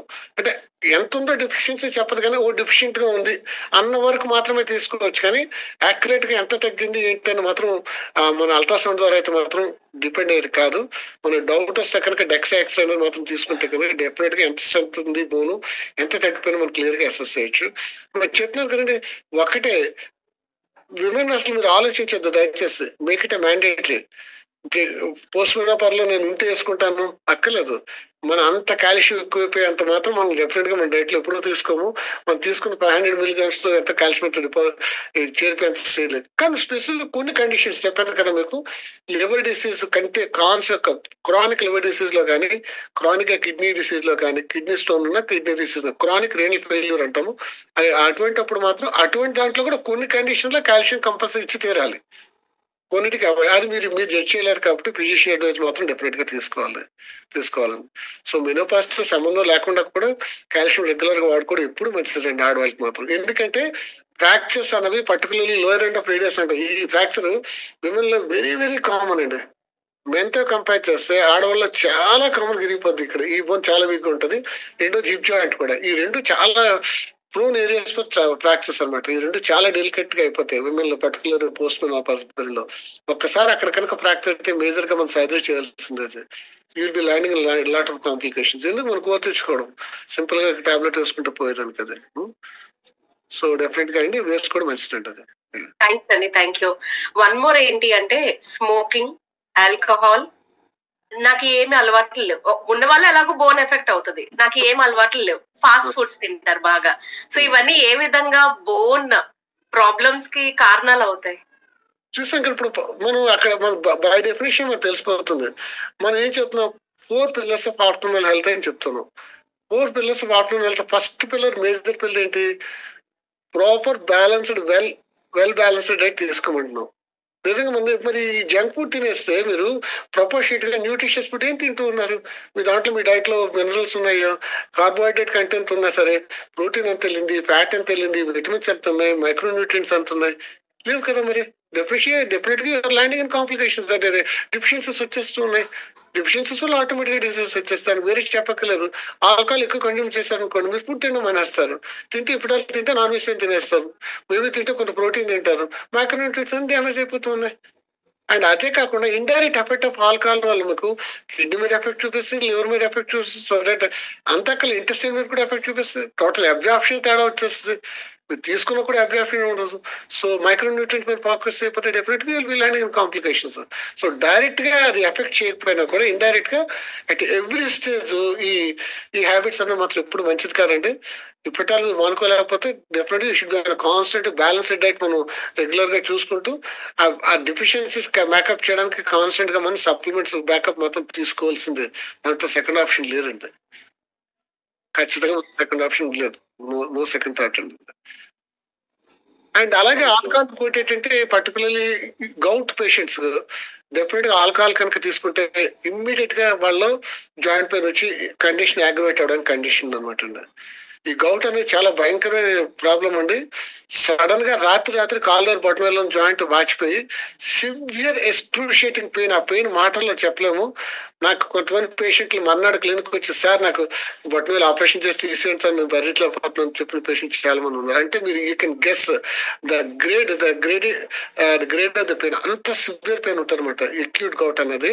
దానికి one of the worst condition ఇప్పుడు ఆల్కహాల్ కన్సంప్షన్ చేసినా కూడా అగ్రవేట్ అయిపోద్ది.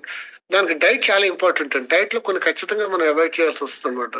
పర్టికులర్లీ ప్యూరిన్స్ అని ఉంటాయి, హై కంటెంట్ ఉన్న ప్యూరిన్స్ ఫుడ్ మనం ఖచ్చితంగా అవాయిడ్ చేయాలన్నమాట. వాటి చెప్పాలంటే రెడ్ మీట్ లో చాలా ఎక్కువ ఉంటాయి ప్యూరిన్స్, అది ఖచ్చితంగా మీరు అవాయిడ్ చేయాలి. అలాగే డైరీ ప్రొడక్ట్స్ లైక్ కర్డ్ గా మీరు అవాయిడ్ చేయాలి, జున్ను తినకూడదు. అలాగే వెజిటబుల్స్ చూసినట్టయితే స్పినాచ్ స్పినాచ్ కానీ, బ్రొకలీ కానీ, క్యాబేజ్ కానీ ఇట్లాంటి హై ప్యూరిన్ అని ఉంటుంది అనమాట. ప్యూరిన్స్ ఎక్కువ ఉన్న వాటి వల్ల యూరిక్ యాసిడ్ ఫార్మేషన్ బాడీలో ఎక్కువైపోద్ది కాబట్టి ఈ గౌట్ అనేది కండిషన్ చాలా యాగ్రేట్ అయిపోద్ది అనమాట. దోస్ కండిషన్స్ లో మాత్రం డెఫినెట్ గా మనం డాక్టర్ కన్సల్టేషన్ తో డైటరీ రెస్ట్రిక్షన్స్ డెఫినెట్ గా మనం పాటించవలసింది. చాలా చాలా ఇంపార్టెంట్ అండి అది. గౌట్ కూడా ట్రీట్మెంట్ అంటే పర్మనెంట్ ట్రీట్మెంట్ అంటే ఏం లేదు, it's life long process. Definite గా మనం రాకుండా సప్రెసర్స్ ఆపుకోవడం ఒకటే మన చేతిలో ఉన్న పని అనమాట. మీరు చెప్తున్నప్పుడు ఏమనిపిస్తుందంటే ఈ ప్రాబ్లమ్స్ వింటుంటే చాలా సివియర్, కంట్రోల్ చేసుకోవడానికి, but at the same time మీది ఇంకో సైడ్ వింటుంటే it is very simple to prevent అనేది కూడా అర్థమవుతుంది. కనిపిస్తున్నాయి. సో ఎంత చూడండి, కొద్దిగా తెలుసుకుని దాని గురించి కొద్దిగా మనం కేర్ చేసుకుంటే ఈ క్రానిసిటీలోకి వెళ్లకుండా ఉంటాము, ఈజీగా మనం దాని నుండి బయటపడడానికి కూడా అవకాశం ఉంది. That's right and right and Prashanth గారు చెప్పింది. లాస్ట్ ఒక 2 to 3 క్వశ్చన్స్. ఇప్పుడు గౌట్ అనుకున్నాము, తర్వాత కిడ్నీ ప్రాబ్లమ్స్ ఒకటి, యూరిక్ యాసిడ్ ఒకటి, క్రియాటిన్ లెవెల్స్ ఒకటి. సో జనరల్ గా ట్రైనింగ్స్ లో నేనైతే ఈ ప్రాబ్లమ్స్ ఉన్న వాళ్ళు ప్రోటీన్ గానీ కాల్షియం గానీ తీసుకోవాలి అంటే కంపల్సరీ మీరు డాక్టర్ సజెషన్ తీసుకోండి అని చెప్తా. అని ఇన్ని సంవత్సరాలు నేను అదే చెప్తూ వచ్చాను. ఇదేమైనా మిత్తా లేకపోతే కరెక్టా, లేకపోతే ఎలాంటి సిచ్యువేషన్స్ లో? ఆల్రెడీ మీరు 1 or 2 దగ్గర చెప్పారు కంపల్సరీ డాక్టర్స్ అలా తీసుకోవాలని. ఇక్కడ చాలా మంది కోచెస్ ఉన్నారు కాబట్టి మేబీ ఈ పర్టికులర్ క్వశ్చన్ అందరికీ హెల్ప్ అవ్వచ్చు. ఒకసారి ఇది 100% కరెక్ట్ అండి, 100% కరెక్ట్ అండి. పర్టికులర్లీ ఇప్పుడు ఫర్ ఎగ్జాంపుల్ మనకి చాలా సార్లు వచ్చే కామన్ డౌట్ ఏంటంటే కిడ్నీ ఫంక్షన్ లో ప్రోటీన్ ఖచ్చితంగా ఇచ్చి తీరాలి, కొన్నిటికి 100% ఇవ్వకూడదు. అది 0 to 100%, 0 టాలరెన్స్ అని చెప్తాను చూసారు మనం మన బిజినెస్ లో చెప్పినట్టు. అది ఇచ్చేమో 100% డ్యామేజ్ అయిపోద్ది, కొన్ని ఇవ్వకపోతే 100% డ్యామేజ్ అయిపోద్ది. అది మీరు జడ్జ్ చేయలేరు. ఆ క్లినికల్ కానీ ఇంకా చెప్పాలంటే నేను ఆటోమేటిక్ నేను కూడా డిసైడ్ చేయలేను, అనాలిస్ నెఫ్రాలజిస్ట్ డిసైడ్ చేయలేమో కానీ కండిషన్ నేనైతే చేయలేను. అందుకని బేసిక్ పారామీటర్స్ ఏం ఫాలో అవుతుంటే సీరం క్రియాటిన్ ఎప్పుడైనా సరే మోర్ దాన్ 1.5 ఉంది, ఇక్కడ 2 కనుకుంటే కనుక ఇట్స్ ఆల్వేస్ బెటర్. ఎందుకంటే ఇప్పుడు కిడ్నీ మీద ఈ కాల్షియం కూడా కిడ్నీ మీద లోడ్ తీసుకొస్తుంది, ఈ ప్రోటీన్ పౌడర్ కూడా కిడ్నీ మీద లోడ్ తీసుకొస్తుంది, యూరిక్ యాసిడ్ కూడా కిడ్నీ మీద లోడ్ తీసుకొస్తుంది. కాబట్టి డెఫినెట్ గా మనం మాత్రం మనకు తెలిసిన నాలెడ్జ్ మాత్రం ఎటువంటి పరిస్థితుల్లో 3 మాత్రం అడ్వైస్ చేయొద్దు. ప్రోటీన్ పౌడర్ తీసుకోమని కానీ కాల్షియం టాబ్లెట్స్ వాడమని కానీ మన కిడ్నీ డిసార్డర్స్ ఉంటే 100% మనం అవాయిడ్ చేస్తుంది. అలాగే క్రియాటిన్ లెవెల్స్ పెరిగినప్పుడు కూడా అంతే. నార్మల్గా 1.1, 1.2 పర్వాలేదు, మోర్ దాన్ 2 అయితే 100% వద్దండి. 100% మీరు మాత్రం రిస్క్ తీసుకోవద్దు. దయచేసి సప్లిమెంట్ పర్టికులర్లీ కాల్షియం మాత్రం ఎప్పుడు సప్లిమెంట్ సజెస్ట్ చేయొద్దు, ప్రోటీన్ పౌడర్ కూడా ఇవ్వద్దు. ఇక్కడ ఇంకొక క్వశ్చన్ అడుగుతాను, చాలా మందికి వచ్చే డౌట్ అండి, గౌట్ పేషెంట్స్ ప్రోటీన్ పౌడర్ వాడద్దని చెప్తాం. ఎందుకంటే ప్రోటీన్స్ ఆల్సో కంటెన్స్ ప్యూరిన్ అని ఉంటుంది, ఆ ప్యూరిన్స్ ఉండడం వల్ల గౌట్ మళ్ళీ అగ్రివేట్ అయిపోతుంది అనమాట. సో ఇన్ జనరల్ అందుకే ఇప్పుడు మనం వెయిట్ కన్సల్టేషన్స్ కూడా యూరిక్ యాసిడ్ టెస్ట్ కూడా అడుగుతున్నాం, చేయించుకోమంటున్నాం. ఎందుకంటే యూరిక్ యాసిడ్ కనుక షూటప్ ఉంటే కనుక ప్రోటీన్ పౌడర్ గార్డెడ్ గా వాడటం బెటర్. ఇక్కడ కూడా దాంట్లో కూడా కండిషన్స్ ఉన్నాయండి. Protein source from animal source నుండి అయితే డెఫినెట్ 100% అవాయిడ్ చేయాలి, దాని డౌట్ లేదు. But protein from the vegetarian source like మన ప్లాంట్ ప్రోటీన్ అయితే కనుక చాలా మటుకు ఇవ్వడానికి అవకాశం ఉంది. కానీ ఇచ్చిన తర్వాత క్లియర్ అప్ అయిపోతే మాత్రం 100% అవాయిడ్ చేయండి. ఇచ్చిన తర్వాత కూడా గౌట్ సిమ్టమ్స్ వాళ్ళకి అగ్రివేట్ అయిపోతే సేఫ్ గా ప్రోటీన్ పౌడర్ కంటిన్యూ చేయొచ్చు. ఇవైతే మన ప్లాంట్ బేస్డ్ ప్రోటీన్ పౌడర్స్ లో మాత్రం ప్యూరిన్స్ చాలా తక్కువ ఉంటాయి. అదే వెజిటేరియన్ నాన్ వెజిటేరియన్ సోర్స్ ద్వారా వచ్చే ప్రోటీన్ దాంట్లో ప్యూరిన్స్ చాలా ఎక్కువ ఉంటాయి కాబట్టి అది 100% వాటిలో మాత్రం దాంట్లో అవాయిడ్ చేయాల్సిందేనండి. ప్రోటీన్ పౌడర్ మాత్రం సజెస్ట్ చేయకూడదు. కాకపోతే ఇప్పుడు మనం డైట్ ఇస్తున్నప్పుడు మనం పర్టికులర్ ఇప్పుడు మన ప్లాన్ లో మనం కార్బోహైడ్రేట్ తగ్గ హై ప్రోటీన్ డైట్ ఇస్తున్నాం కాబట్టి వీలైతే గౌట్ ఉంటే కనుక యూరిక్ యాసిడ్ లెవెల్స్ కనుక పెరిగితే మాత్రం వాళ్ళ ప్రోటీన్ పౌడర్ మాత్రం అవాయిడ్ చేయడం బెటర్. Thank you. చాలా కామన్ క్వశ్చన్ అన్నమాట. ఇక్కడ కూడా చాట్ బాక్స్ లో చాలా మంది అడిగిన క్వశ్చన్, 2 ప్రాబ్లమ్స్ అన్నమాట. చాలా మందికి ఊ అంటే మెడ పట్టేస్తుంది, సడన్ గా ఇట్లా అన్న ఊ అంటే అదొకటి. ట్రైనింగ్స్ లో కామన్ గా అడిగే క్వశ్చన్ ఏంటంటే మడాల నొప్పులు ఎక్కువగా, లేదా పాదాల నొప్పులు. నేను చాలా క్వశ్చన్స్ అడుగుతాం, వెయిట్ ఉన్నారా, లేకపోతే మీ స్టాండింగ్ పోస్చర్ ఒకలా ఉందా, లైఫ్ స్టైల్, లేకపోతే చాలా అడిగినా కూడా ఎవ్రీథింగ్ ఇస్ కామన్, నార్మల్, ప్రాబ్లమే లేదు. కానీ still they have this pains అన్నమాట పాదాలకి. సో ఈ మడాల నొప్పులు పాదాల నొప్పులు అండ్ ఈ మెడ పట్టేయడము వీటి గురించి. సో ఈ మెడల నొప్పుల గురించి చూద్దాం. వెరీ కామన్ అండి, పర్టికులర్లీ ఫీమేల్స్ లో చాలా చాలా కామన్ గా వస్తుంటారండి మెడల నొప్పులు అండి. మీరు ఈ మెడల నొప్పి రావడానికి చూసినట్టయితే ముఖ్యమైన కారణం ఏంటంటే ఈ మెడ దగ్గర బోన్ క్యాల్కేనియం అని అంటాం అనమాట. క్యాల్కేనియం అని ఆ శరీరంలోని ఆఖరి బోన్ అనమాట. మనం నిలబడ్డాం అనుకోండి, టోటల్ బరువు మన శరీర బరువు అంతా కూడా భూమికి చేరాలంటే ఆ బోన్ దగ్గరికి వెళ్ళి బోన్ దగ్గర నుండి భూమికి వెళ్తుంది అనమాట. అంటే ఆ బోన్ మాక్సిమం బోన్ మన వెయిట్ మన bone tolerate. For example square millimetre bone ఎంత వెయిట్ కాయగలుగుతుందని మనం క్యాలిక్యులేట్ చేస్తే ఒక్కొక్క బోన్ కి ఈ ఈ క్యాల్కేనియం బోన్ హైయెస్ట్ వెయిట్ ని టాలరేట్ చేస్తుంది. హైయెస్ట్ వెయిట్ ని టాలరేట్ చేస్తామట. పర్టికులర్లీ విమన్లో ఏముంటారు, ఇప్పుడు మనం అనుకున్నాం ఆస్టోపోరోసిస్ అని. ఈ ఆస్టోపోరోసిస్ అనే బోన్ ఎఫెక్ట్ అవడం వల్ల క్యాల్కేనియం తాలూకు బోన్ కూడా స్ట్రెంత్ తగ్గడం వల్ల మన శరీరం బరువు ప్రపోర్షనట్ గా తగ్గకపోవడం వల్ల ఆ బోన్ వెయిట్ ని కాయలేక నెమ్మదిగా డ్యామేజ్ అవడం మొదలవుతుంది. బోన్ డ్యామేజ్ అవడం అంటే ఏంటంటే కింద అరిగిపోవడం మొదలవుతుంది. ఈ క్యాల్కేనియం బోన్ అరిగిపోద్ది. ఈ ఇందా మీకు పాయింట్ చెప్పని చూస్తారు, బోన్కున్న ఒక నేచర్ బై నేచర్ ఏంటంటే ఎక్కడైనా అరిగిపోతే అరిగిన కవర్ చేసి కొత్తగా బోన్ తయారైపోతూ ఉంటుంది. ఈ ఎప్పుడైతే ఈ బోన్ అరగడం మొదలైందో కొత్తగా తయారైన బోను ఎగ్జాక్ట్ గా మీకు చెప్పాలంటే గులాబీ ముళ్ళు ఎలా ఉంటుందో ఆ షేప్ లో తయారైపోద్దండి మడం దగ్గర. అది తయారైన దగ్గర నుంచి చుట్టూ ఉన్న కండరాలను ప్రెస్ చేసి వస్తూ సివియర్ పెయిన్ రావడం స్టార్ట్ అయిపోతుంది. సో ఈ అన్నిటికీ రూట్ కాజ్ ఏంటంటే ఒకటి శరీరం బరువు పెరగడము, సెకండ్ బోన్ లో ఉండవలసిన స్ట్రెంత్ సరిగా లేకపోవడము, మూడోది ముఖ్యంగా మనకి ఆ బోన్ అక్కడ పెరగడము. అందుకే మీకు ఎక్స్రే తీసి చూపిస్తుంటాం డాక్టర్స్, మేము చూసారు మీ మెడ నొప్పి రావడానికి కారణం ఇక్కడ బోన్ పెరిగిందండి, అందుకే మెడ నొప్పి వచ్చేస్తుందని. సో దీనికి సొల్యూషన్ ఏంటంటే ఫస్ట్ అండ్ ఫార్మోస్ట్ ఏంటంటే మన బోన్ బలం పెంచుకోవడానికి కావాల్సిన మన సప్లిమెంటేషన్ మనం వాడము, ఓవర్ వెయిట్ తగ్గడము. ఇంకా లోకల్ గా చూసినట్టయితే మడాలకు సాఫ్ట్ గా ఉండేటట్టు మాత్రం అంటే బై నేచర్ మన ఇండియన్స్ లో చాలా మట్టుకున్న మన అలవాటు చెప్పులు లేకుండా నడవడం అలవాటు మన సౌత్ ఇండియన్. ఎందుకంటే ఇంట్లో పూజ దగ్గర ఉంటది కాబట్టి చెప్పులు వేసుకొని నడవకూడదు, వాష్రూమ్ లోకి వెళ్ళి వచ్చి మళ్ళీ అదే చెప్పులతో ఇంట్లో తిరగకూడదు అని మనకి ఒక ప్రిన్సిపల్ గా పెట్టారు. మంచిదే, కానీ చెప్పులు లేకుండా నడవడం అన్నది మాత్రం ఈ హీల్ పెయిన్స్ వచ్చి మంచిది కాదు. వీటి కోసం మైక్రో సెల్యులార్ రబ్బర్ అని ఉంటుంది, MCR అంటాం, మైక్రో సెల్యులార్ రబ్బర్.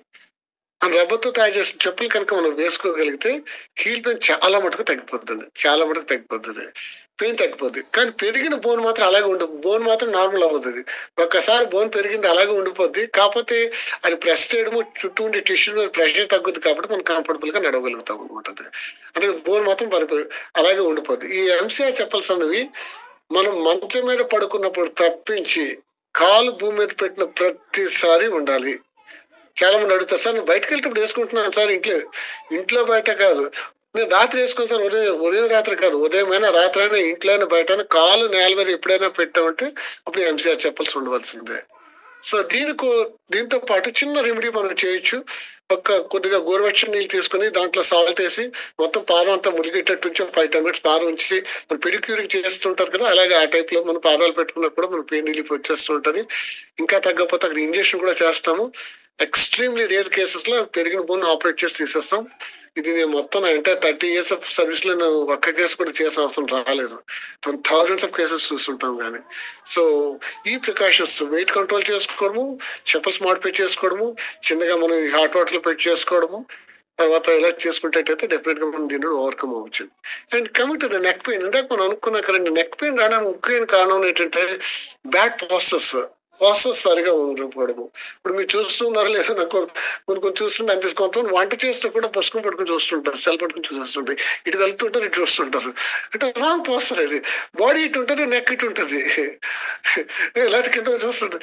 ఫస్ట్ ఏదైనా స్టార్ట్ అయిన ఆటోమేటిక్ ప్రాబ్లం ఏంటంటే పోస్టర్ కరెక్షన్ అండి. పోస్టర్ కరెక్ట్ గా పెట్టుకోగలిగితే సగం ప్రాబ్లమ్స్ ఒకటి. రెండోది మజిల్ వీక్నెస్ రావడానికి కూడా ఒక ముఖ్యమైన కారణం ఏంటంటే పర్టికులర్లీ కాల్షియం డెఫిషియన్సీ. మీరు చెప్తాను లేడీస్, మీరు అడగండి, చాలా మంది సార్ నైట్ టైం 8 నాకు ఆపరేషన్ సడన్ గా పట్టేసి వేళ్ళన్నీ నాకు తెలియకుండా ఎలా వెళ్ళిపోతున్నాయి సార్, మా ఆయనతో చెప్పి గట్టిగా లాగండి అంటే ఆయన లాగుతుంటే పెయిన్ తగ్గిపోతుంది సార్ చెప్తారు. అది టిపికల్ కాల్షియం డెఫిషియన్సీ. అది వచ్చిందంటే కంప్లీట్ గా మీరు మన ట్యాంక్ లో మన వాటర్ కంప్లీట్ గా అయిపోయిన తర్వాత తెలగా ఆ పరిస్థితి అనమాట. అది కంప్లీట్ గా డౌన్ గ్రేడ్ వస్తుంది, కాల్షియం లేదు. అలాంటి మనం డి విటమిన్ ఇచ్చి కాల్షియం ఇచ్చి మనం చేసి ఓవర్ పీరియడ్ ఆఫ్ 3 weeks మనం జాగ్రత్త చేస్తే కాల్షియం లెవెల్ పెరిగే కొద్ది మనం మళ్ళీ పెయిన్ ఉంటుంది. అలాగే ఈ నెక్ పెయిన్ కూడా రావడం కాల్షియం తగ్గిపోవడం కూడా one of the major reason. And మూడోది మోస్ట్ ఇంపార్టెంట్ ఏంటంటే ఇప్పుడు బ్లూరే రేడియేషన్ స్క్రీన్ టైం పెరిగిపోవడం వల్ల నెక్ పెయిన్ వచ్చేస్తుందండి. ఆ రేడియేషన్ వల్ల కూడా మజిల్ వీక్నెస్ వచ్చి హెడ్ తాలూకా బరువు వెయిట్ కాయలేక నెక్ మీద లోడ్ పడిపోయి స్ట్రెయిన్ వచ్చి నెక్ పెయిన్స్ అని నేను ఇప్పుడు చెప్తాను. మాకు ఇక్కడ మనకి చెప్పాలి కాల్ సెంటర్ ఉండేది ఇక్కడ వైజాగ్. ఇప్పుడు తీస్తారనుకోండి, ఆ కాల్ సెంటర్ లో 80% ఫీమేల్స్ పర్టికులర్లీ అంతా నా పేషెంట్లే. వాళ్ళు వచ్చేది ఒక్కటే అనమాట. వాళ్ళు ఇలా నాకు వస్తుంటే నాకు అర్థమైపోద్ది, చెప్పక్కర్లేదు ఇక్కడ పెయిన్ వచ్చేస్తే ఇక్కడ పెయిన్ వచ్చేస్తుంటారు. ఎందుకంటే వాళ్ళు వర్క్ చేస్తుంటే నైట్ టైం వర్క్ చేస్తారు. అంటే స్ట్రెస్ అనమాట, physical stress, mental stress. Mental stress వల్ల కూడా మజిల్ వీక్నెస్ వచ్చేస్తుంది అనమాట. అబ్నార్మల్ టైమింగ్స్ లో వాళ్ళు వర్క్ చేయడము, సెకండ్ డైట్ ప్రాపర్ గా తీసుకోకపోవడము, థర్డ్ థింగ్ బ్యాడ్ ప్రాసెస్. పడుకుంటప్పుడు ఇంతంత తలగని పెట్టి పడుకుంటారు, అది కూడా బ్యాడ్ అనమాట. సో ఇవి కరెక్ట్ చేసుకోవడం చాలా చాలా ఇంపార్టెంట్ అండి. ఏదో పెయిన్ కిల్లర్ వేసుకుంటే మాత్రం తగ్గేది కాదు. పెయిన్ కిల్లర్ టెంపరీ వేసుకున్న సప్లిమెంట్ కాల్షియం సప్లిమెంటేషన్ తీసుకోవడము, వాస్తు కరెక్షన్ సరిగ్గా చేసుకోవడము, screen radiation particular blue light radiation. అందుకే ఇప్పుడు మన సెల్స్ అన్నింటిలో కూడా వచ్చింది కదా, ఐ కంఫర్ట్ మళ్ళీ పెట్టుకోవడానికి కూడా గ్రేగా వస్తుంది కలర్ మీరు చూసుంటారు. బ్లూ లైట్ తగ్గించుకోవడము, వీలైనంత వరకు ఎంత వీలైతే అంత అవాయిడ్ చేయగలిగితే, స్క్రీన్ టైం అవాయిడ్ చేయగలిగితే మనం వీటి నుండి ఈజీగా మనం బయటపడిపోవచ్చు అండి. సో మీరు చెప్పిన దాంట్లో ఈ కాళ్ళు చేతులు పట్టేయడము మనమే కాదు, ఆ రోజు రాత్రి అందరినీ పక్కన కూడా లేపేస్తాము ఆ పెయిన్ తట్టుకోలేక. ఇక్కడ ఉన్న చాలా మంది అది కనెక్ట్ అయి ఉండొచ్చు ఫన్ వేలో. ఓకే, ఇప్పుడు నా బోన్స్ చాలా జాగ్రత్తగా ఉంచుకోవాలి అంటే నేనేమి తినడం అవాయిడ్ చేస్తే మంచిది, ఏమేమి డైట్ లో యాడ్ చేసుకుంటే మంచిది ఫుడ్ పరంగా? సో ఫుడ్ పరంగా ఏంటంటే ఫస్ట్ థింగ్ బేసిక్ ఎప్పుడు కూడా మనం చెప్తుంది ఏంటంటే అండి, 2 విషయాలకు మనం దూరంగా ఉండమని చెప్తున్నాం. అంటే మన వెయిట్ లాస్ జర్నీ అని కాదు, ఏ ప్రాసెస్ లో కూడా గుడ్ హెల్త్ మెయింటైన్ చేయాలంటే వన్ థింగ్, రిఫైన్డ్ కార్బోహైడ్రేట్స్ మన డైట్ లో ఎంత తగ్గిస్తే అంత హ్యాపీగా ఉంటాము అని చెప్తున్నాం. ఎందుకు రిఫైన్డ్ కార్బోహైడ్రేట్స్ అంటే, రిఫైన్డ్ కార్బోహైడ్రేట్స్ వల్ల రకరకాల ప్రాబ్లమ్స్ లో ముఖ్యంగా వచ్చేది ఇన్ఫ్లమేషన్ యాక్టివేట్ అయిపోతుందండి. ఇన్ఫ్లమేషన్ యాక్టివేట్ అయిపోతే మనకు తెలుసు శరీరంలో పర్టికులర్లీ బోన్ అండ్ జాయింటే కాదు ఏ ఏరియాలో కూడా ఎఫెక్ట్ అయిపోద్ది. కాబట్టి ఇన్ఫ్లమేషన్ తగ్గాలంటే ఫస్ట్ మనం రిఫైన్డ్ కార్బోహైడ్రేట్స్ మన డైట్ లో ఖచ్చితంగా ఎంత వీలైతే అంత. లైక్ ఫర్ ఎగ్జాంపుల్ మనం బ్రెడ్ కానీ ఈ ఉన్నాయి కదండి, ఈ ఫాస్ట్ ఫుడ్స్ కానీ వీటికి ఎంత దూరంగా ఉండగలిగితే అంత బెటర్ అంటది. Of course other habits like smoking కానీ, ఆల్కహాల్ కన్సంప్షన్ కానీ, ఇవి కూడా వీటికి దూరంగా ఉండడం ఎప్పుడు మంచిదేనండి. ఇక డైట్ లో ఉండవలసిన చూసినట్టయితే మనం తీసుకున్న డైట్ బ్యాలెన్స్డ్ డైట్ అన్నది నాలెడ్జ్ మనం పెంచుకొని, నా డైలీ రిక్వైర్మెంట్ రఫ్ గా, అంటే రోజు తోపేసుకుని తినమని నేను చెప్పను, కానీ రఫ్ గా నా కాల్షియం, నా ప్రోటీన్ ఎంత ఉంటుంది, నేను రిక్వైర్డ్ డోస్ తీసుకుంటున్నానా లేదా, నాకు కావాల్సిన కాల్షియం నేను తింటున్న ద్వారా అందుతుందా లేదా, కాల్షియం ఏ సోర్సెస్ లో ఉంది, ఆ డైట్ నేను ఇంక్లూడ్ చేసుకున్నానా లేదా, సీడ్స్ నేను తింటున్నానా లేదా, డ్రై ఫ్రూట్స్ తింటున్నానా లేదా, మిల్క్ సఫిషియెంట్ క్వాంటిటీలో తీసుకుంటున్నానా లేదా, నా డైట్ లో ఎగ్ అనేది కాంపోనెంట్ కింద డైలీ నేను ఇంక్లూడ్ చేసుకున్నానా లేదా. ఇవి చాలా చాలా ఇంపార్టెంట్ అండి, చాలా చాలా ఇంపార్టెంట్. ఈ డైట్ లో బేసిక్ గా ఇవి మనం ప్లాన్ చేసినట్టయితే నాట్ ఓన్లీ బోన్ అనే కాదు, రెగ్యులర్ ఓవరాల్ హెల్త్ కూడా ఉపయోగపడతాయి. ఇది ఒక పార్ట్ అనమాట. సెకండ్ థింగ్ మనం అనుకున్నట్టు మన లైఫ్ స్టైల్ మాడిఫై చేసుకోవడం మోస్ట్ ఇంపార్టెంట్ అండి. సెకండ్ పిల్లర్ మనం అనుకున్నాక, first pillar adequate balanced diet చేసి, సెకండ్ పిల్లర్ ఏంటంటే మనం అనుకుని స్ట్రెస్ ని అవాయిడ్ చేయడము, అంటే యాడిక్వేట్ రెస్ట్ అనమాట. మినిమం మన డేలో 6 to 8 hours సౌండ్ స్లీప్ ఉండేటట్టు మనం చూసుకోండి. సౌండ్ స్లీప్ అంటే వర్క్ పెట్టడం కాదు, నిద్రపోవడం అనమాట. డిస్టర్బెన్స్ లేకుండా, ఎటువంటి మధ్యలో లేకుండా పడుకోగలగడం. నా లాస్ట్ టైం ఒక ఆయన సౌండ్ స్లీప్ అంటే మా ఆవిడ గొరక పడుతుందిలేండి, అలాగే గొరక పడ్డా, ఆ సౌండ్ కాదు. అంటే ఎటువంటి డిస్టర్బెన్స్ లేకుండా 6 to 8 hours మనం పడుకోగలిగితే చాలా చాలా ఇంపార్టెంట్ అండి. అండ్ రెగ్యులర్ మినిమం ఎక్సర్సైజ్, అది మినిమం ఎక్సర్సైజ్ మనం అనుకున్నాం కదా, మోడరేట్ ఎక్సర్సైజ్ అని ఉండాలి. జస్ట్ అట్లీస్ట్ 15-20 minutes మనం నడవడము, జెంటిల్ ఎక్సర్సైజ్ వేరియస్ పార్ట్స్ బాడీకి, జెంటిల్ నెక్ ఎక్సర్సైజ్ చేయడము, బ్యాక్ ఎక్సర్సైజ్ చేయడము, ముఖ్యంగా కాళ్ళకి సంబంధించి క్వాడ్రిసెప్స్ సంథింగ్ ఎక్సర్సైజ్ అని ఉంటాయి, లెగ్ ఎక్సర్సైజ్ చాలా సింపుల్ గా ఉంటాయి. మీరు ఫిజియోథెరపిస్ట్ అడగచ్చు, లేకపోతే ఆర్థోపెడిక్స్ అడిగిన మేము చార్ట్ ఇస్తాము, ఆ చార్ట్ ద్వారా కొంచెం ఫాలో అవుతాను. అన్నిటికన్నా పాజిటివ్ మెంటల్ యాటిట్యూడ్ అండి. ఇదే ఇప్పుడు సొసైటీలో లేనిది, ప్రతి జనానికి కావాల్సిన కూడా ఇదే. ప్రతిదానికి డిప్రెస్ అయిపోవడం, ప్రతిదానికి ఎక్సెస్ గా ఆలోచించడము, నేనేమి చేయలేకపోతున్నాను అనుకోవడము, అది వాటి నుండి దూరంగా పాజిటివ్ గా మనం ఆలోచించగలిగి అన్ని విషయాలు పాజిటివ్ గా మన లైఫ్ లో తీసుకోగలిగితే బోన్ హెల్త్ కాదు, ఎవ్రీథింగ్ మనం హెల్తీగా ఉంటాము, మన ఫ్యామిలీ హెల్తీగా ఉంటుంది, మన కమ్యూనిటీ హెల్తీగా ఉంటాం, టోటల్ గా మనం అంతా హ్యాపీగా హెల్తీగా లైఫ్ లీడ్ చేస్తాము. బట్ సప్లిమెంట్స్ మస్ట్ మాత్రం మీ డైట్ లో ఒక పార్ట్ కింద మాత్రం చేసుకోవాల్సిందే. ఎందుకంటే ఇప్పుడు మనం తీసుకున్న డైట్ లో ఎప్పుడు న్యూట్రియంట్స్ సరిగ్గా ఉండలేదు. కాబట్టి ఇది చాలా ఎవ్రీడే నా కామన్ క్వశ్చన్ అండి, సార్ నేను సప్లిమెంట్ తీసుకోవాలా, తీసుకోవాల్సిందే. డైట్ ప్రాపర్ గా మనం వెళ్ళలేనప్పుడు న్యూట్రిషన్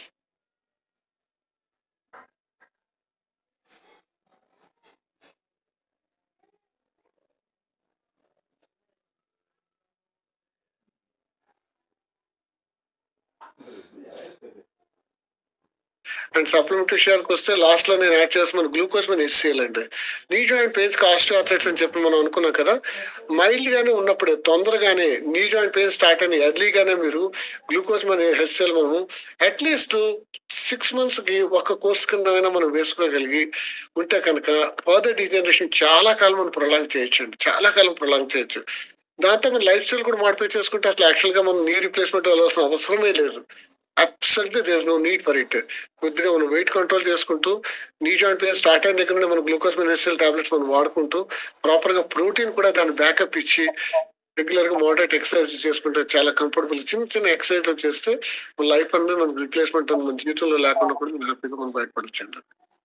థ్యాంక్ యూ. 2-3 ప్రాబ్లమ్స్ కి సప్లిమెంటేషన్ అడుగుతాం మిమ్మల్ని లాస్ట్ గా. ఫస్ట్, నాకు అసలు బోన్ రిలేటెడ్ ఏ ప్రాబ్లం లేదు, నేను ఏమేమి తీసుకోవచ్చు సప్లిమెంట్స్? First question.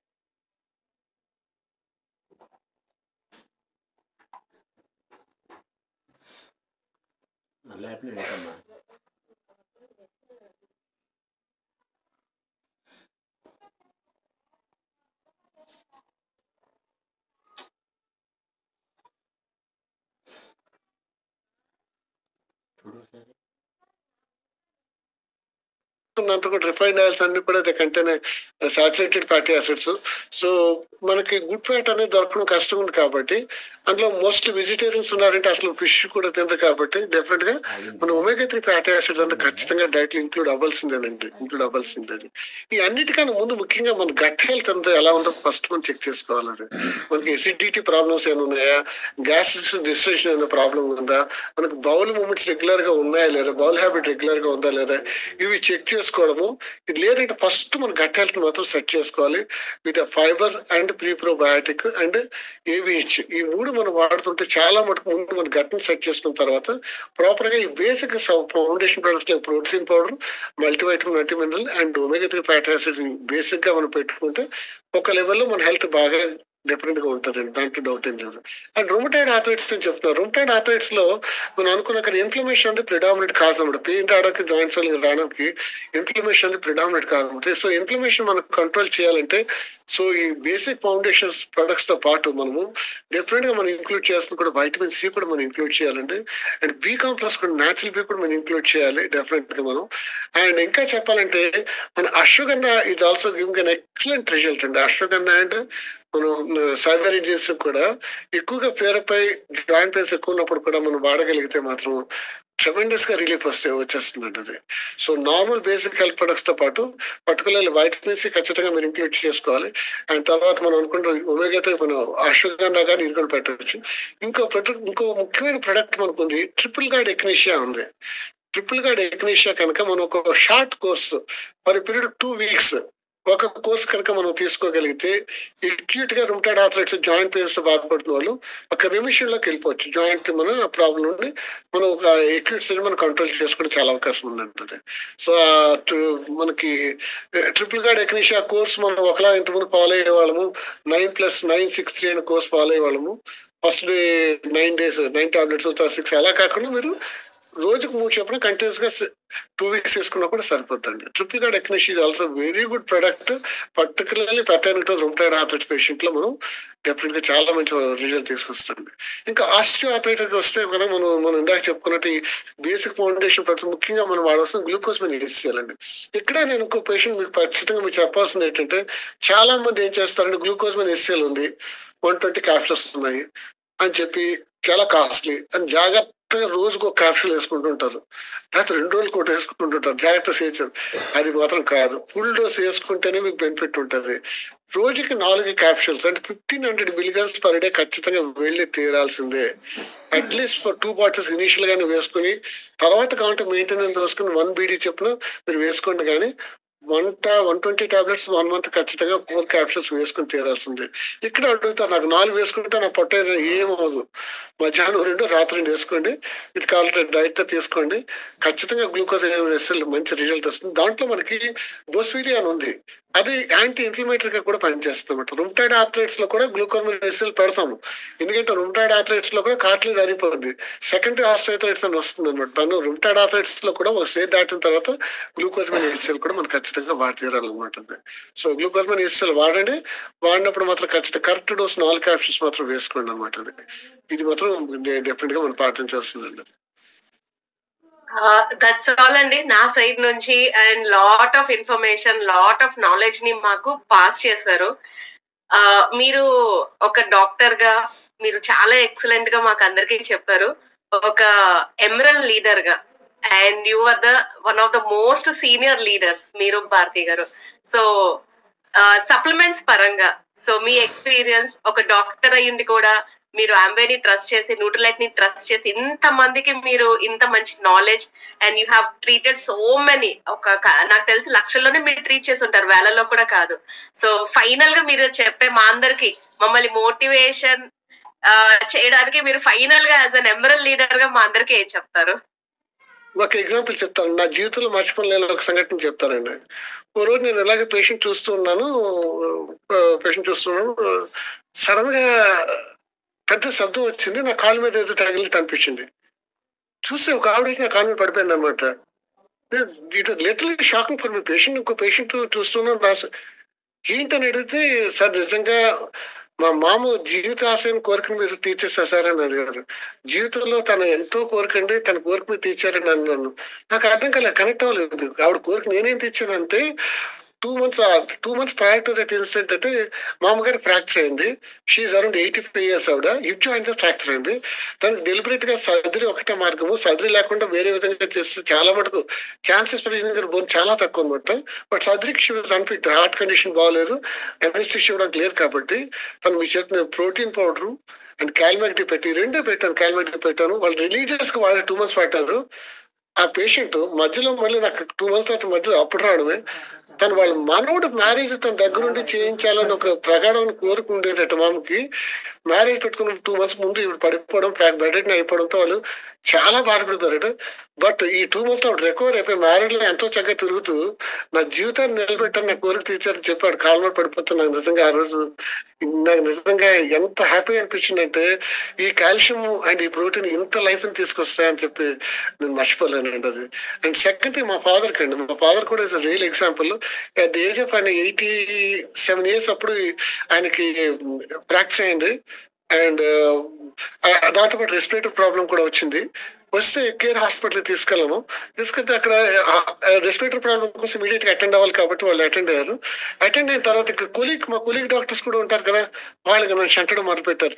పదరా మనం చేసేద్దాం, మీ డాడీకి ప్లేటెన్స్ చేసేద్దాం, ఫ్రాక్చర్ ఫిక్స్ చేసేద్దాం అని నేను చెప్పాను. మా ఫాదర్ నేను ప్రెజెంట్ లంగ్ కండిషన్ తో అంత రిస్క్ తీసుకుని నేను ఎనస్థీషియాకి నేను రిస్క్ చేయను, I know how to treat my parents అని మా ఫాదర్ అని చెప్పాను. ఇంటికి తీసుకొచ్చాను.